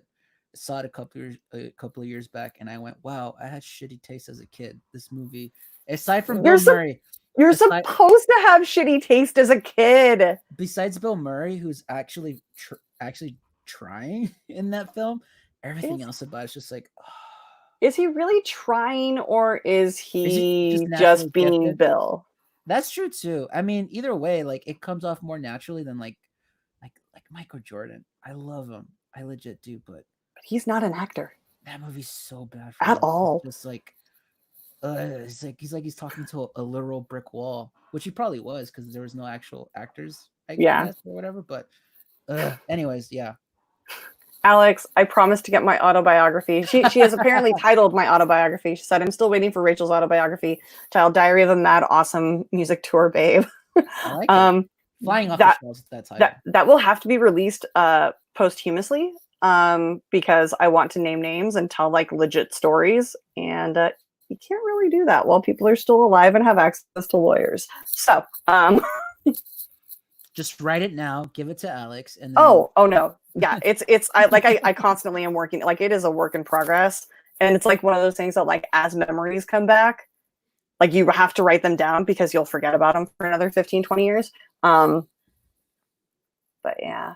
I would love to read that. That sounds like actually like I love memoirs like that, like band memoirs. They're so Oh crazy. yeah. I mean, I have literally behind me, I have what do I have? I have an autobiography from Storm Large, who, if you don't know who she is the most badass, stunningly beautiful creature on this planet. She has a voice like an angel. She just look her up, Storm Large, spelled exactly the way you think. But I have her autobiography. I have Tommyland. I have This Is a Call. It's the Dave Grohl autobiography. I have the Anthony Kiedis Scar Tissue. Yeah, like they're amazing. And Have you ever read Randy Blythe's autobiography when he was no, in prison in was it in Poland, I think? For anyone who doesn't know, Randy Blythe is like the lead singer of Lamb of God, and during one of their concerts, a kid fell off. It was like a stage dive, but he landed really poorly. Long story short, the kid unfortunately passed away like a week after that show, Lamb of God. So there was a warrant out for Randy Blythe's because apparently he's the one that kind of shoved the kid off the stage allegedly. And so the next time they come on tour, no one knows that there's this warrant out for him. So they come in and he's immediately arrested and thrown into prison. And he's there for like a few long months. And it's an insanely interesting story. oh, I've got to read that. Oh, it's so heartbreaking, dude. There's legit moments where I'm just reading it because he's a natural like poet, right? Because he's a lyricist. Yeah. But the way he writes is really good. There's legit moments. There's like this one. I don't want to spoil it if you read it, but he describes like this one scene where he has to take a shower inside the Poland prison, and it just like broke my heart, just like because he's confronted with like his humanity in a weird way. It's a great read. I recommend anybody read it. I love that autobiography. That's a good one. I Yeah, think it's the amount of stuff that happens on the road to people is shocking. Like it's just one of those things. But somebody quoted something here. I see that. Was it a Czech prison? I know it was in Europe. I always forget if it's like Poland or Czech or something like that. I mean, they're very close together. Yeah. I just know it was like in Europe, and like he was incarcerated for like a good while, and it was insane. It's a crazy story. I totally recommend it. That's a good pull. Alex Shawshek says, I'd love to go back in time to see Jeff Buckley. Yeah, that's a really good call. Seeing Jeff would be amazing. I mean, there is somebody nowadays that is, in my opinion, like the modern day Jeff Buckley, and his name is Butch Walker. And if you don't know who he is, you have to look him up. He was in a band in the early 90s called the Marvelous Three. And then they ended up breaking up, or basically disbanding. And then he went solo, and he is a writer, a singer, a producer. I met Tommy Lee because of him, because he produced and co-wrote the album of Tommyland. And then he had a show like right before my birthday, and I went to his show, and Tommy literally ended up sitting next to me. Brandy, you know who Butch Walker is? You're like the coolest chick now because you know that. Absolutely. But he has like just some really amazing songs, and his career stretches over like 3 decades now. And like his house got destroyed in the fires of like the Malibu fires like 7 or 8 years ago. And he wrote an entire album about it. And he's so good. He's like super best friends with like Alicia Moore, who everybody knows as Pink, who is another just hero of mine who I got to meet again because of Butch Walker. He's the best. I wish he was employed more and like got more stuff out. I think he would do an amazing job of like a music director for a movie. The way that, oh my God, why am I blanking? Who did Into the Wild? Lead singer of Pearl Jam. Why am I blanking on this? Because I've been studying movies. Guys, somebody help me out in the chat. Eddie Vedder. Yes. So Eddie Vedder did Into the Wild. And I think that Butch Walker would be an amazing music director, consultant for any sort of indie movie. And it would just be so good. And it would just be so heartfelt and just make you feel all the things that the movie wanted you to feel. Because I have a very deep belief that a movie can only take you so far with the script and the visuals, that if you don't have the music behind it, it's not going to deliver. What? I have a question for you then. Oh, for sure. You're a huge Kevin Smith fan. Yeah. Red State, for the most part, doesn't really have a score. No, but it doesn't need to. Yeah. It does have music that plays, but I think that the underlying but I think it does have a score. It's just not a musical score. There's like constantly like deep breathing, and like noises in the background that like keep you on your toes. And sometimes the lack of sound is the sound that you need, you know, like it's that emotional setting for it. But also you can't, like there are also Jeremiah. I told you, terrible person. Maya. Kick him out. No. Out of everything. Terrible coin having, terrible person. If this is an honest question, I would love to take you through your education of Kevin Smith. If you are being an ass, then be nicer. We love Kevin Smith here. This is a Kevin Smith loving environment. No, Jeremiah, he's probably being the latter, which is being an ass. He's a cheeky monkey for sure. But no, I think that there are some movies that can get cut in a way that if you change the music, like my favorite example is somebody took Mary Poppins and recut a trailer and put like creepy music behind it and made it Scary Mary into like a horror movie, and it's super well done. Yes, Thrawn, I know even Christian told him to fuck off once. That was during our debate, which I won. Well, I'm being mean, but I have never seen. Jeremiah, Whoa, dude. DM me because we need to talk, and I might just create a show around educating you about, like, walking you through the Kevin Smith views universe. Because that would be amazing. So good, dude. You gotta get on that, Jeremiah. Legit. But what is your favorite soundtrack from a movie? Oh, so I've been what are your favorites? Because I have a very big problem with not being able to rank things. So yeah, same. Because like for me, when in terms of music, I find it hard to kind of deal with it in absolutes because everything kind of serves a different purpose for me in my life. Yeah, dude. I mean, so all right, real quick as a side. So the first time I knew about Kevin Smith, my friend in high school, I was like a freshman or sophomore, I think, snuck me in to go see Clerks 2 in the theater, and it legit changed my life. It was so funny. It was so grotesque, and it was just dudes hanging out talking, and it's like that.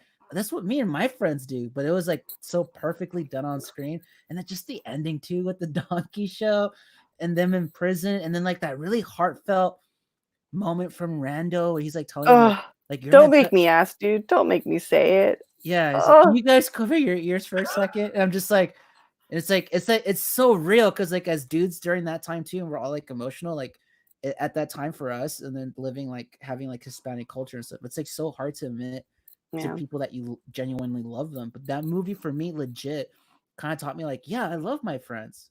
Like they're fucking there for me, and like we're family in some sense. And in a great, I think that especially like towards from your early 20s to like your early 30s, like you really do find your secondary family. Yeah. And those bonds can sometimes be stronger than actual blood family. Mm-hmm. Like there are people that I have met on tour that I legit have not seen in about 15 years that I would still commit murder for, and maybe haven't talked to them in the last 10 years. Yeah, Clerks 2. For me, it started with Clerks 2. I would say maybe start with Clerks, and just kind of might as well just go kind of like chronologically. Oh, you have to go chronologically for sure. I mean, we'll do the Views universe, and then we'll do the one off of Red State, and then we'll do universe. What? The Canadian universe. The Great White North. Yeah, we'll do the Great White North, and hopefully by that time, Moose Jaw will be coming out. I want to see Moose Jaw so bad. I'm fine with him pushing Moose Jaw until after Clerks 2 and Mallrats 2 and Clerks 3 are done. Like make those first. Did he officially announce he's making Clerks 3? Because there was no. He officially announced that today he announced that the script for Mallrats 2 was done. Okay. And that he's working on Clerks 3 next. And then after that will be Moose Jaw. Okay. And I'm so excited and so happy. Like I will legit, like I've said this before and I will say it again. I will put it out into the universe. I will quit everything in order to work on Kevin Smith movies. Same. Kevin Smith. This is like y'all will never see me again. And I will just be like a name scrolling through the credits. You'll be like, wait, why do I know that name? Oh, because it's me. And yes, Thrawn, he will be doing Moose Jaw. Once Clerks 3 is made. I'm so excited.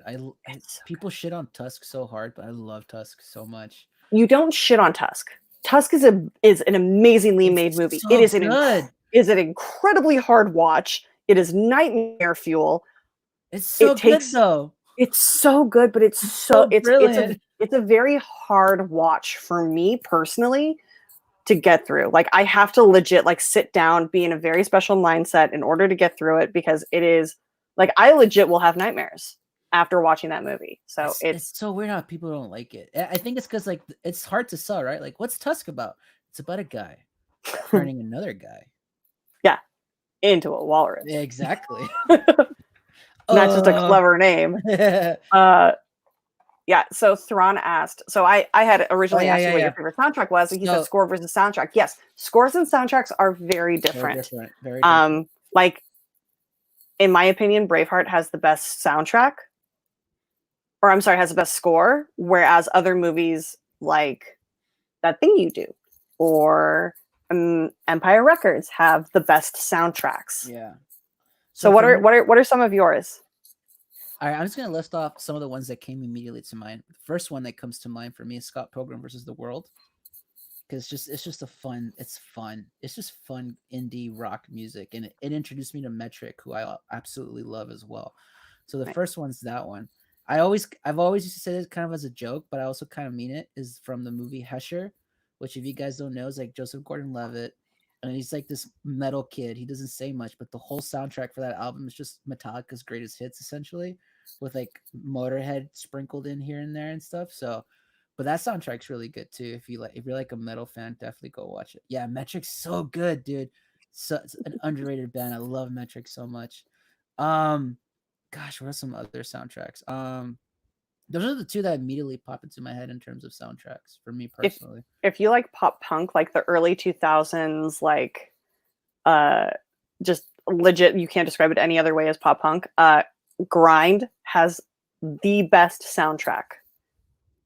I don't know if you've seen it. It is one of my favorite movies of all time. It will never, ever be asked about in the schmoedown because it just is not that big of a movie. But it has like The Used and Thursday and I think Sum 41's on it, POD's on it, The Donnas, Authority Zero. Like, it's such a good soundtrack that like you could just legit listen to that and it's like the perfect snapshot of 2003. It looks so familiar. I think I did see it. I just don't recall it. It was like during that time too. What's that movie with Zach Galifianakis and snowboarding? It's I'm Cold! My other favorite movie! Yes. This is why we're such good friends! That movie's so good. I remember that one distinctly when they're racing. And that's got a great soundtrack too. That's got Jimmy Eat World and Sum 41. And it's so that's probably my favorite double feature of all time is Grind and Out Cold. Like my mother loves Out Cold so much. And it's such a bro comedy that it shocked me because my mother, I mean, if you guys watched last week for my birthday, she came on and did a birthday toast with me, even though you couldn't see her. But I will have her on at some point to talk soundtracks and stuff like that. So don't worry.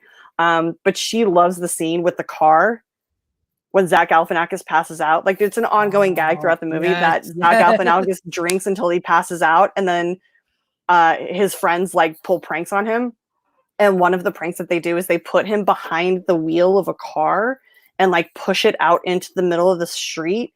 And his brother and a bunch of their friends sit in the car, and then other people spin it and they wait until it's like really hauling ass. And then they just start screaming and he wakes up and starts trying to like right them. And then they stop and they start laughing. It is one of the funniest moments. It's so stupid and so horrible. Never, ever, ever do that to your friends. That's a terrible thing to do. But every time we go to watch it, my mom will be like walking through the living room and be like, call me when it's in the car. We're like, okay. And she'll like come running downstairs and watch it and like laugh for 10 minutes and then go back upstairs. It's that movie legit amazing. It's so funny. Yeah. Do you realize somebody blew my mind by telling me this, but that movie is basically an homage, slight remake of Casablanca. How? Explain it to me. The main character's name is Rick. Okay. The girl walks in that he's met years ago, hasn't spoken to. Of all the ski towns in all of Alaska, why'd she have to walk into my bar? Oh my God. You're blowing my mind right now, dude. Her dad is basically the Nazis that he's, trying to like avoid and not really work for. And then he helps her escape by flying off with the guy that she's supposed to be with in a twin engine plane. Like go back and watch it. It's so funny. It's so perfect. And it just like, you just sit there and you're like, how did I not notice this before? And it's like it's like the perfect awful remake, but it's so much fun. Like I quote that movie daily. I need to rewatch it. It's been a while, but you're legit blowing my mind now that I'm thinking about it. It's like it is kind of like Casablanca, isn't it? Holy crap! It just starts. Everything starts clicking into place. I know, right? Yeah, it's great. It also gives you some like, Thrawn, dude. Like no shaming. Please go watch it. No shaming for my boy Thrawn. I love Thrawn, but yes. Like I get it's like you can't watch every movie ever made ever. There's just so much stuff, and there's like thousands of films made before we were ever born. But that's one of those films like you have to go back and watch it, dude. It's so good. I It's will. easily like, oh, Yes. Casablanca is Garth's favorite movie. I will say this: Casablanca got re-released in theaters for like a 25th or like a 75th anniversary, whatever anniversary, in theaters. And I went and saw it on the big screen. It was the first time I saw it on a big screen, but it had also been like 15 years since I had actually watched the movie. And the last time I had watched it, I wasn't analytical. It was just like, oh, why am I watching a black and white movie? That movie is so darkly funny. Like, it has an incredibly dark sense of humor. Rick has amazing one-liners. Either that or I'm just sickly. Like, I just have a very sick sense of humor because I was the only one in the theater laughing constantly throughout the movie. But it's hilarious and so well done. Please go watch it. Casablanca's so good, dude. That and Dr. Strangelove. Robert. Guys, we have, you know what, we're gonna do a watch along. We have to figure out how to do a watch along of Casablanca. It's so good and so beautiful, and it's referenced in so many different movies. Dude, it has one of my favorite jazz tracks, Autumn in New York, which I love that tune so much. Yes. It's so good. Guys, you guys need to go watch it. It's so great. It's a great film. Like, I would not be mad if you just like stopped watching us right now and like went and go put it on. Like, please, it's so good. But wait till we're done. There's no fighting in the war room. Yeah, exactly. I can walk. It's so Dr. good. Strangelove is so good too. That's another like classic. And there's so many. But that's the thing though, right? There's so many films and there's so many like hundreds of lists, like top 100s, and every top 100 has similarities and has discrepancies, and it's just like it's a lot sometimes too. Like I'm always legit in awe how like all the schmoedown competitors and even like online family competitors like find the time to just hundreds and hours of movies, and I barely have time sometimes to just like find time to like sit down and cook and eat and make sure I'm not dying, you know. No, I totally feel that. I mean, I feel like in our apartment, like there's at least like it's when it okay, did you ever see oh my god, was it PCL, PCU, PCU, PLU? Shit, what's the movie? PLD? Hey, Liza then husband. No, it's got John, like a very young Jon Favreau, and basically it takes place at this university, and this new guy comes in, and Jon Favreau is taking this new guy around, introducing him to all these new people, to like all the people in the dorm, and he opens some guy's door, and he goes, "Yeah, so this guy is writing a thesis on how at any time during the day there's you can always find a Sean Connery movie on TV." And I feel like that's kind of like our apartment. Like at any time, there's probably a movie being played on one of the screens that exists in our apartment. But yeah, it's really hard to keep up, and it's really hard to like. There are so many movies to backlog watch. Yeah. But definitely, I think that Casablanca is a must watch. Jeremiah Morris did throw some money into the Streamlab. Thank you so much. He says, I got to go to work early tomorrow, so got to head out. We just wanted to say, Rachel, would love to have you give me a tour through Kevin Smith movies and all the love. And David to look in the general's chat. Don't look in the general's chat. You won't be happy. So don't go there, Wait, or at least until after. PCU, yes. Thank you. I gotta post my daily meme in the general's chat. I'll do that right now. Okay. I want to show it to you. So the whole bit is like, you know, right? I wrote the Cabana song for the the action guys, right? And have people heard that are not in the Cabana? It's exclusively for captains and higher. So if you want to listen to it, you have to go to the Action Army Patreon and subscribe to either the captain tier or higher to be able to go into the Cabana and listen to the legendary Cabana song, if I do say so myself. It is so good. Like, I legit can't play it without having like a tiki rum drink in my hand. Thank you. Like, it's so much fun. And I just want to say it's a bit like, I get like it happened before quarantine stuff, but that being said, for any Fairly Odd Parents fans, this is literally what I post every day on the captains. Does it say? And this is where I keep my Action Army coin. If I had one. If I had one. Are you supposed to? But you're supposed to get one soon, right? Allegedly, right? But I'm going to be honest, and I know there's some generals in here. I kind of hope I don't. You just want it to be an ongoing bit. It's kind of fun. The bit's kind of hilariously great, and I get so much crap in the Action Army, but it's like it's fun, and I just yell at them too, so it's all great. Well, real quick, Jeremiah, if you are going to bed, if you're still here, good night. Thank you so much for your support. I absolutely adore you. Yeah, legit. Thank you, Jeremiah. Thank you. You troublemaker, you. And yes, we will. I would love to get together with you and walk you through Kevin Smith's catalog. It's kind of a dream of mine. I love doing it. Somebody. Robert. Fucking Robert. I love you so much. And see, this is what I love about this community is that we all just kind of like hang out and give each other shit. And we just, the love is there and it's so much fun. Also, well, I mean, if Robert has one, you have. If Robert has one, then Chris has one as well, because you can't give one brother one and not the other. Do you all share the same coin, or is it individual coins for each? Oh, it has to be individual. I have sisters. You have siblings have to have their own. So, are you good for a little bit longer? Because we're going on 140, and as everybody who has watched Call to Action knows, I can just keep talking and going on and on. I'm good for a few minutes. So I know you love music, and I know you love music in movies. How do you feel about musicals? Oh, it's something I want to get into a little bit more. I'm not super familiar with it, especially because I did like a summer stint where I did a musical here in Houston. I did Daddy Longlegs. I don't know if you've heard of that musical. How did you love it? Oh, I love that. It's so cute. Good. And it's so adorable, and the story is so great, and the actors we had were so incredible, and the music was so much fun to play. It was just a blast, and I was like, wow, I get why theater kids love musicals. I get it, and I've been dying so badly to do another musical. So I legit want to get into more musicals. I love the first one that really sticks in my head, because the first one I saw was Fiddler on the Roof. Okay. Which I love. So every time I ever heard Gwen Stefani's song, I was just like, that's not Gwen's. It's Fiddler on the Roof. That's Tevye's. Stop singing Tevye's song. So the Fiddler on the Roof I loved. I love the soundtrack to Sweeney Todd. 6 hours.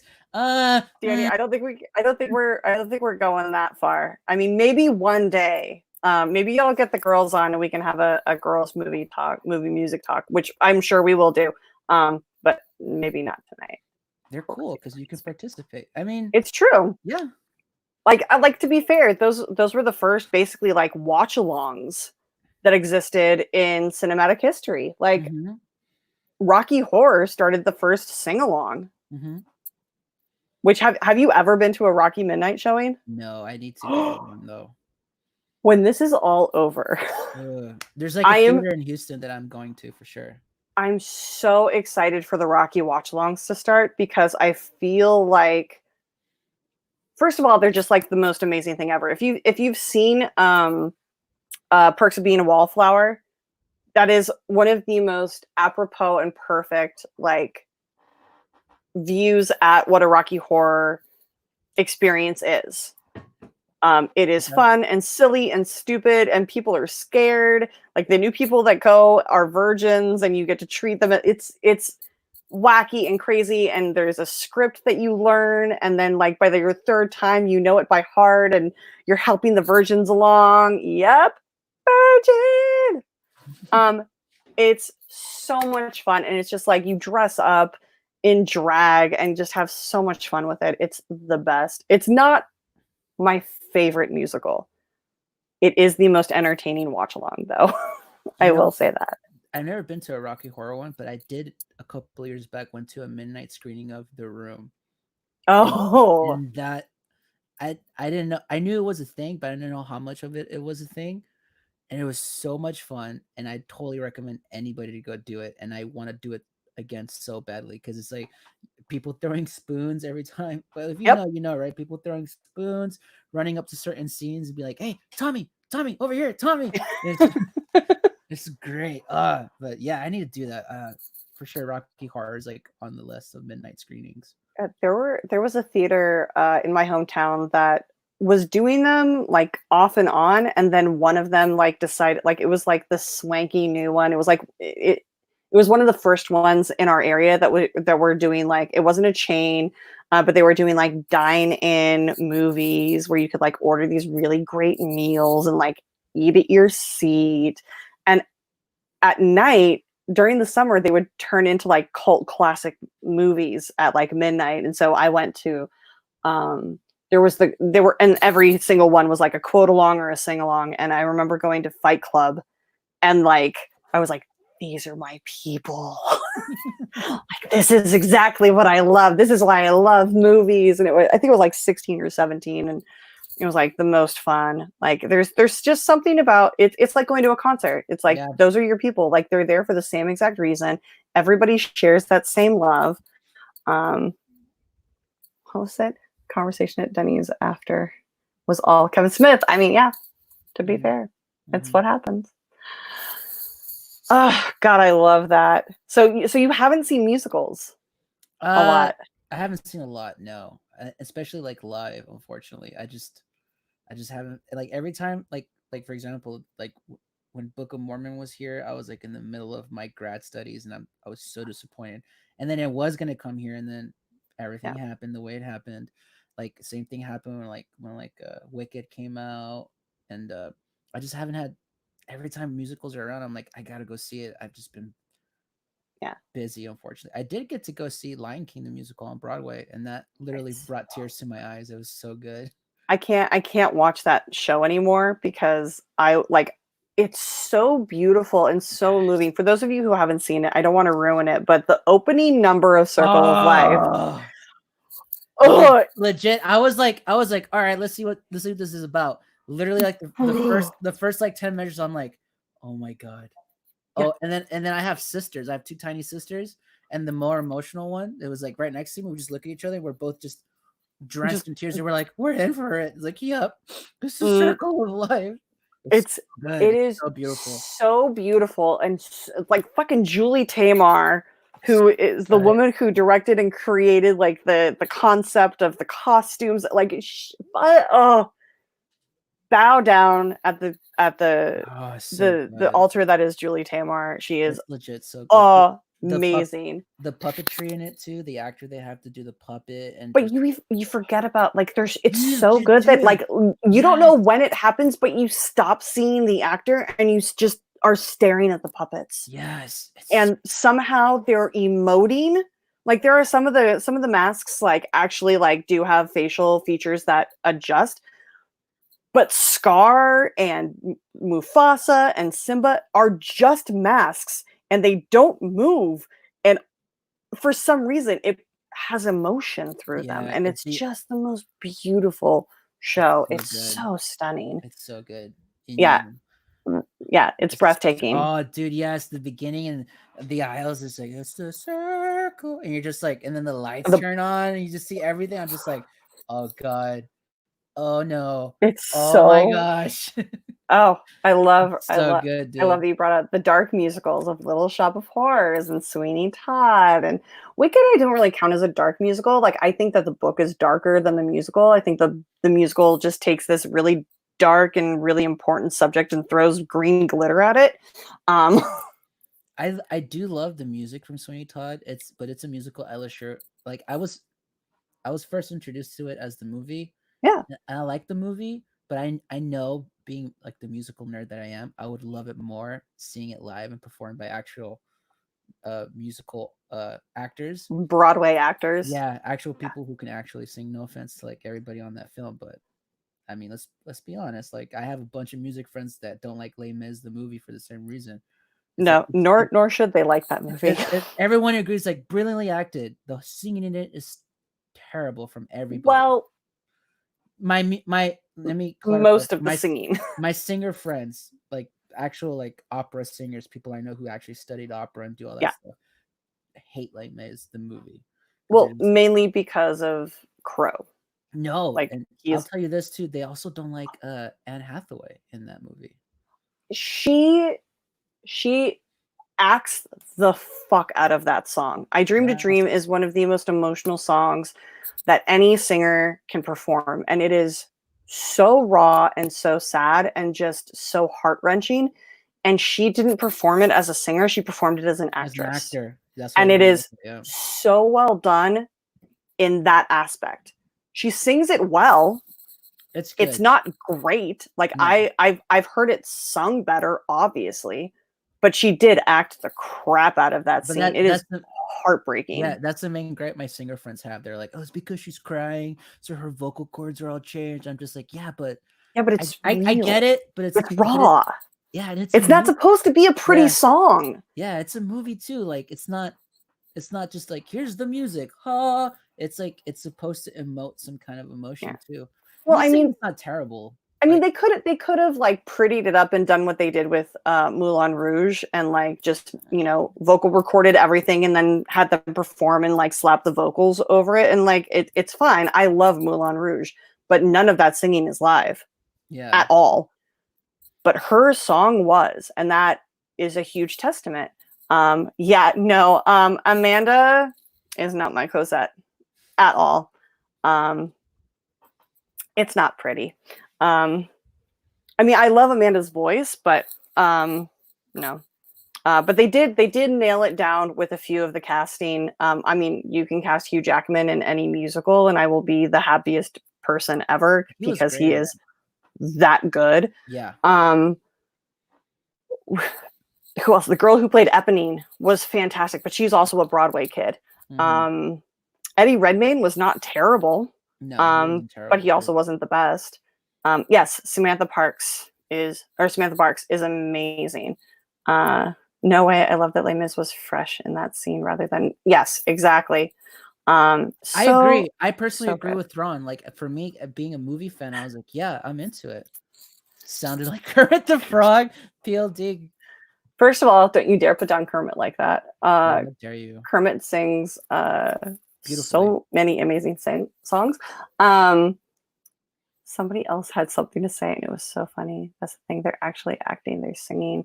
Yeah, that's the thing. They're acting as they're singing in a way that nobody is used to. Yeah, I mean, to be fair, it was a very ambitious show. It's an ambitious show. It was a very ambitious movie to make. For sure. But I said, I legit like Les Mis as a movie. I love it.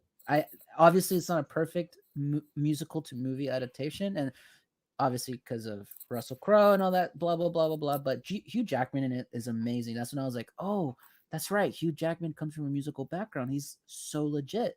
And then I personally loved Anne Hathaway's performance, but because I was taking it as like her acting that scene, not so much like focusing on the singing. See, I think that the movie would have. I really like the way that they envisioned the story through the movie, but I think that there was like some casting mistakes that got made. One of my favorite ones is Sacha Baron Cohen as Master of the House, because he's just, it's so like, as soon as I heard that they cast him, I was like, and then I realized how perfect it was. And then you see him on screen and you're like, that is perfect. Yeah. That was like a surprise. It was like, oh, that's actually really great for sure. Oh, thank you, PLD. Kermit is great. And yes, the Rainbow Connection is instant tears. Going Miss Piggy. No, Miss Piggy does not get to play Eponine. Oh God. Oh God. Yeah, I mean, I could talk about movies and musicals for forever. What is your favorite musical? Live and movie. That's a great question. Honestly, right now, and it might be recency bias, but it's been my favorite Disney movie too, is Lion King. The soundtrack of it hit me so hard as a kid, that movie, when it came out, and then I watched it again as a teenager. It still hit me as hard. And then I watched it again as an adult, the original, not the shitty live action, and it still hits me just the same movie. Yeah, it's not. The original is way better. No, for sure. But the animals emote. There's nothing new with the new one. Yeah, the new one's not new, but yeah. Besides that, right, we ignore on the side, and then knowing the movie, right, just being so intimate with Lion King. Hey, Sammy, what's up, dude? Thanks for coming. That's my old friend from high school. Hey, Sammy, what's up, bud? So knowing the movie, right, being so intimate with it, and then watching the musical. And just seeing that music performed live and the enthusiasm, the energy, the passion, I was just like, yep, that it does it for me. I love it. I love it so much. I think one of the things that I love, that I appreciate about the Broadway, like the stage musical version of The Lion King, is that they use a song from the second Lion King movie, "He Lives in You," Oh yes, that's and right. it is one of the most emotional moments for me. Like I've my father has passed away. It'll going on like 9 years now, or 10 years, 10 years, 9 years now. I forget where I am most of the time. Don't judge me. As we all But do in quarantine. it's Fine. one of those movies and shows that like I will sit down and like as soon as I hear the first like few chords of he's he lives through you, it's heart wrenching and it's so beautifully choreographed for the show and just that show is just so amazing, guys. I cannot wait for tours to start touring again. Like it's going to be incredible. It's going to be so hard to get tickets to. Danny just brought up a huge point in the Heights. Yes. So bummed it got pushed back. It's still getting released though, so don't be too sad. I'm actually very excited for that. I don't know anything about it. I just know who wrote it, so I'm trying to go in as blank as possible because I know for a fact I'll love it. But See, I kind of want you to listen to this. Like, I feel that for Lin-Manuel especially, I feel like normally I would say yes, go in blind. But I feel like with Lin-Manuel, you're doing yourself a disservice by not listening to the music ahead of time because his shows, it's like going into a Sondheim musical without listening to the music because his shows and songs are so wordy and worded very specifically to the point where you have it takes a lot to like think about Hamilton. It's very specific, like the wording and the pacing and the choreography is very specific to the show. And it takes a lot to concentrate on just to get the lyrics down that if you're listening to it for the first time, the same time you're seeing it the first time, you're missing 2/3 of the performance because you're trying to split your concentration.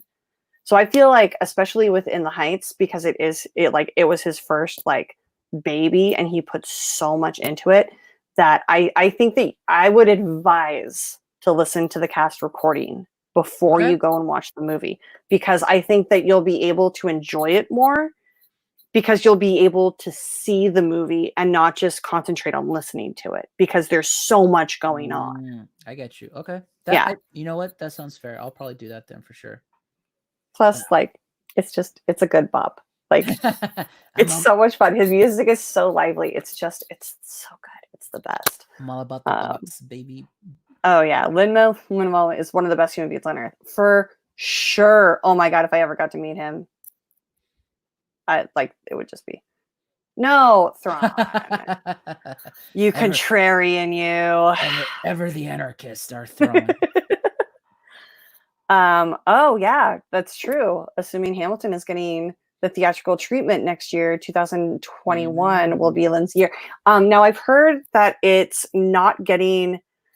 I heard that they're doing a live tape, that they have done a live taping that is getting released by Disney. And so it's not going to be a movie release. Like it's not going to be a theatrical release in the sense that it's getting turned into a cinematic movie, more so that it's going to be released in cinemas as a live taping of the stage show. That's what the last I heard anyway. It's kind of like a Fathom Events type of thing almost. Yeah. And actually, Brandon and I went to a Fathom Events for An American in Paris, which was the tour that I was on for 2 years. And they taped, I think it was like the London or the Paris production that a bunch of the original Broadway cast members had gone on to do. Basically, the Broadway show ended and the cast was pretty much split in half, and like half stayed in the US to do the North American tour and the other half went to Europe to do the European tour. And so it was like this great little juxtaposition. Like I knew everybody already. So like we went and saw them and I was like, oh, there's Robbie. Like that's a friend. It's so beautiful. I highly recommend going and seeing all of those when they're being released. I know there's a lot of musicals right now being released in their entirety onto YouTube that you can go watch. Ooh, I didn't know that. Okay. Yeah, like I know Phantom of the Opera was released for like 36 hours or posted for 36 hours on YouTube, I would check Broadway HD. It is a streaming service, I think, but it has like a massive discount right now because of the whole quarantine. But they're like doing a whole bunch of releases to YouTube lately. So it's a good way to keep yourself entertained. It's a good way to, you know, expand your horizons without actually like leaving your place, because we can't now. And it also gives Netflix a little bit of a break, because let's be honest, at this point, we've all pretty much probably watched the entirety of Netflix, Hulu, and Amazon Prime. Yeah, we're done. All the streaming's over, guys. There's nothing left to stream. Basically. And I mean, I already watched everything on Disney Plus. Like, yeah. Ooh. Yeah. It's a lot. The old X movie, listen to Hamilton all the time. Now it's like Poison. Yeah, but that's just because of the X and not because of Hamilton. Yeah. Like, the show is amazing. I will say on that, because there's certain things, like obviously I shared with my ex during the time too, where I'm like, I can't listen to it because I listened it to her. But there has to come a point, I feel like, and I don't know if you agree, Rachel, where eventually you have to be like, no, she can't have that power over me anymore. Like, if I like it, I like it. It's mine. And yeah, I mean, the end of it. There's always going to be things that will remind you of something. Like, it doesn't matter. You're constantly making memories, whether you want to or not. Like those like it's like how they say that scent is the closest thing to memory. Yeah. Like when you smell like apple pie, it like takes you back to that instant in your life, like when you and your grandmother were making an apple pie or whatever. I have that with music a lot. Like, I will hear a song and I'll be like, oh, now I need to watch this movie. Like, I have that kind of memory. But yeah, no, I have so many friends that I have met because of concerts, whether we're still friends or not. And so every now and then I'll hear a song and it'll flash me back to, like, 2001 in San Francisco when I was, at a concert with this girl who I now despise because we were both like frenemies and fans of this one band. And she ended up ditching me one night to go sleep with the lead singer. And I ended up being stuck waiting for her because she was my ride until 3 a.m. Like, shit like that happens. But like, enough time can pass where you can like listen to the song, remember the memory, and be like, that was so fucking ridiculous, and just like laugh about it. So sure. I'm sure, Thrawn, I hope that eventually Hamilton that wound will heal over. And Thrawn, you and me are gonna go watch Hamilton together. Some shit is worth reclaiming, like Zack and Miri. Oh, I love Zack and Miri. That chick frosted me like I was a fucking cake. Like it was a fucking cupcake. Yeah, I love Please don't say shit. Please don't ever say shit covered to me again. Oh, I fucking love Jeff Anderson so much. He just turned 50. Happy birthday to Jeff. Yes. Yeah, no, I love all those guys. I'm so excited for Clerks 3 and Mallrats 2. Oh god, I'm so happy. I'm so excited for Clerks 3. Like, I like Mallrats, but Clerks for me, it's just like, wow, it was the story of my youth, essentially. It impacted me so hard. So yeah. I'm excited for Mallrats too, but Clerks 3 is like, oh. Do you remember how old you were when you first saw Clerks? It was like immediately after Clerks 2, so I was like 17, 18 when I finally saw it. So you saw Clerks 2 and then went back and saw Clerks? Yes, that's exactly what happened, yeah. Interesting, because I remember my older sister was working at the movie theater that I ended up working for, and one of her coworkers lent her a VHS of Clerks. And it was like sitting around the house, and I was like 13, I think. And I popped it into the VCR and watched it at 13 and was like desperately in love with it since then. Like I remember when I first started working at the movie theater when I was 15 years old. And I used to get asked to come in to cover shifts all the time. And as a 15-year-old, I was already this jaded asshole. So I would like come in to fill in these shifts and be like, I'm not even supposed to be here today. And people are like looking at me like, what? Like, are you saying that, or are you just saying that, or are you quoting that? Like, that movie though, honestly, when I went back and watched it, I was so blown away. But I was like, wow, this got made, and it's so funny. And if we're being like, it's not a harsh criticism, but if we really think about it, nothing really happens in Clerks per se in terms of action. It's really characters interacting and conversations, and the stuff we hear about is told to us. Like, for example, the bathroom scene, right? Where she comes back out. She's like, we just had the most amazing. It's like, what? Didn't even say anything. You just sat there and like, yeah, exactly. Like, we don't like, okay, maybe like the quote unquote hockey scene on the roof kind of sort of is like the closest we get to action, but really like everything's just about a day in the life of these two dudes just interacting. It just so happens to be one of the wackiest days I in their mean, life. I think the most action that we see is either the hockey scene on top of the quick stop or the funeral. I was about to mention them running out of the funeral. Yep. Go, go, go. Oh my God. Yes, Robert. I legit cried during the Mallrats reference in Captain Marvel. For those of you who don't understand what we're talking about, there's a very small scene. There's a fight scene in Captain Marvel where Captain Marvel or where Carol is chasing down A scroll. a scroll. Thank you. I was like, what's the name of the alien? Chasing a scroll like through like a metro car, and she comes across Stan Lee sitting in one of the seats reading the Mallrats script, and it's like the most beautiful 90s reference and Stan Lee cameo and like Kevin Smith nod, and it's just the most perfect. Like I legit like teared up and like cried. My friends are like, "Are you okay?" And I'm like, "I'm fine. It's beautiful." Didn't Kevin Smith also like posted his reaction on like Oh, him watching it?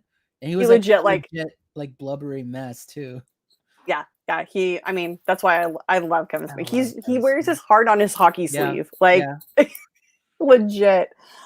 He's not wearing. Is he still wearing jerseys? Because he's wearing that jacket now too. He wears the jacket a lot, but when he's like directing and stuff, he still wears like the jerseys. Yes, I bawl like a baby during the jail scene every time.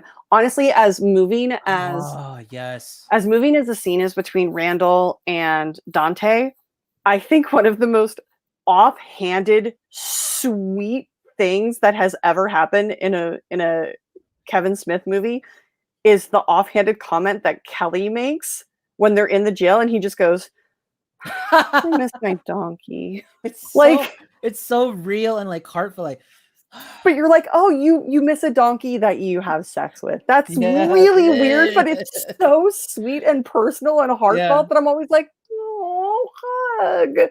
Wait, no. You almost got me. Yes. One of my favorite things about him is the fact that he doesn't waste time talking about the shit he doesn't like. I need to practice that. Yes. Yeah. Yes. Kevin Smith is very vocal. Amazing. Fucking Thrawn. Tap that ass. Such a horrible joke. Okay, we've been going on for over 2 hours now, so I think we're about time to like kind of close this out. After that tap that ass joke. After the tap that ass. Where do we go from here, Thrawn? Yeah, it's there's nowhere to go, but I'm not gonna say it. Not even gonna go into that. So I'm gonna end this the way that one of my favorite movies ends. Do you have to be happy to write a love song? Do you have to be depressed to write a sad song? What is it you love about music? I know we got super deep. We went from like bestiality to like heartfelt. That's how I do. It's on brand. I feel like it's on brand for us. For sure. It's oh man, it's giving me a voice when I feel like I never had one. Like it's the way I've always been. I was brutally bullied as a kid. I was always a big kid, so I was constantly bullied on the playground. I always felt kind of introverted, and then growing up as like a Latino kid in California, it's like you're not quite American, but you're also not quite Mexican, so you never feel like you belong in any culture. And just like, man, music just gave me a voice when I felt like I had none to express, and then it helped me develop that voice to where I can express things that I don't know how to say in words. So yeah, to me it's just it's the ultimate pursuit for me, to the point I was like, I gotta make this my life's work. Do you have to be happy to write love songs? No. I feel like sometimes the best love songs come from a place of sadness, because you kind of know what you had and you miss it, and you can kind of reminisce and better explain why you miss it. It's the same, and you don't have to be sad to write a sad song, because you reminiscing, and then hindsight being 2020, you could always kind of look back and reflect on it too. It's like we were talking about earlier with songs, like there's certain songs like I can listen to them now and it'll take me back and have like that emotional phantom, I guess we can call it, where it's like, oh yeah, that's right, I went through this horrible thing, or I went through this happy thing. It's like it's like moments that I appreciate in life because they brought me to where I am. So I'm not big on taking pictures.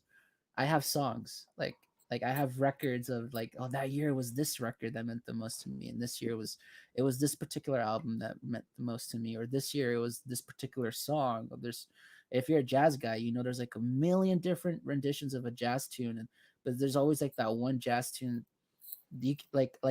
Autumn in New York, like Casablanca, like, yeah, but there's always that one version that just sticks to you because it means the most to you for whatever reason. Yeah, so for me, it's just, yeah, it's the voice when I didn't have one, and it helped me develop this voice now where I've gotten to meet wonderful people like you, Rachel, and I make fun of them all the time, but the generals and Thrawn and it's helped me actually use my voice now too in a way that I feel like I'm being heard, and it's fun. Sometimes you don't need sadness or happiness. Sometimes you just want to goof off and write a punk rock tune to have your friends thrash to, so when they walk out, they feel badass. So it's just fun. Yeah. So sometimes you just want to skank it out to sell out. Yeah, like, dude, let's all skank it out, bro. Next live event for sure. Just the funnest, and I love that take. I completely agree with it. Any last thoughts from the chat before we have to head out? You guys are the sweetest. PLD David, your coin is in the mail, I swear. Maybe. Rachel, do you want one? I would love one. I feel like that needs to be earned though. As much as I love that, and you guys. Apparently, I didn't earn it by writing songs for a CPA. I didn't earn it. I am an adoptive member of the Action Army. I love Ben and Drew to the depths of me. I mean, Ben was my guest last week, as you guys all know. Go back and watch that if you haven't. It's amazing. Really yes, Danielle, I am a punk rock prom queen. It's one of my favorite songs of all time. PLD, Robert Adams wants on. I will have you on, Robert. We will have an entire musical and movies conversation. I swear I'll figure it out. Brown Paper Magazine. Oh, baby girl, please stop. You're bringing me back. So we don't have any more Streamlabs. We don't have any more comments. So at this time, I'm going to say thank you so much for hanging out in the chat. If you are watching this afterwards, thank you for watching. Please leave a comment, like, subscribe, all that stuff. David, where can the kids find you and follow you and stalk you? You can find me, stalk me, but don't message me because I don't appreciate that. At DavidBMusic21 on Twitter and Instagram. Yeah, yeah, right there. Yeah, she got it. Look at her. She's professional, guys. Wow, this setup. I do what I can. It's called OCD. It helps. And I've been getting this question a lot, so I'll announce it here. Eventually, we will be releasing the themes. It's just with everything with like quarantine and stuff, kind of put a little halt on that. But I am working with like Skybound and Christian and all those guys to eventually do like an official release of all the themes and stuff that we've done for Schmoedown specifically. So in the meantime, though, you can go on Spotify, iTunes, and anywhere you stream music and just look up David B Music. And I have a couple of themes on there already. Shh, don't tell anybody. But there's a few of them on there. So not all of them, but a few. That is amazing. I am so glad to have you part of us. Thank you so much, Robert. That is like the sweetest. Oh my God. PLD is going to fill our DM box with pictures. Damn you, Paul! I have a coin. I want a coin. Not an action coin, but it's a coin.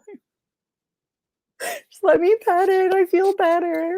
All right. On that note, thank you guys so much for hanging out. I'm going to have, I'll be announcing my guest much sooner. I'm so sorry. Thank you for filling in at the last minute, David. I was stressing out like crazy. This has been a great conversation. I'm so excited. I'm sure I'll have you back once the themes are released. We can go really in depth and talk about like each of the factions and all that stuff. And I mean, there are endless things that we can talk about. Thank you so much. You guys are the best. No, I make him appear when I do this. Let's see if it works. My roommate, Brandon? Yeah, let's see if a wild. I'm pretty sure they're in the living room talking. It didn't work, Lucas. I'm sorry. No, my roommates can hear me through the door, so they don't watch. Like, I love Alex that he checked in at the beginning, but I'm pretty sure they're not watching right now. They're probably watching Community in the living room. But thank you so much for being a part of this. You guys are the best. I will be back next Thursday between 7:30 and 7 p.m. PST or PDT, whatever it is. I don't know. The letters change as the time changes. But yeah, subscribe, share, like, do all that fun stuff. Thank you again so much, David, for coming out and having this great talk. Guys, you are the best. I love you. Until next week, be good, be healthy, be safe, and remember, dance it out and laugh and listen to good music. It's worth it. Thanks, guys.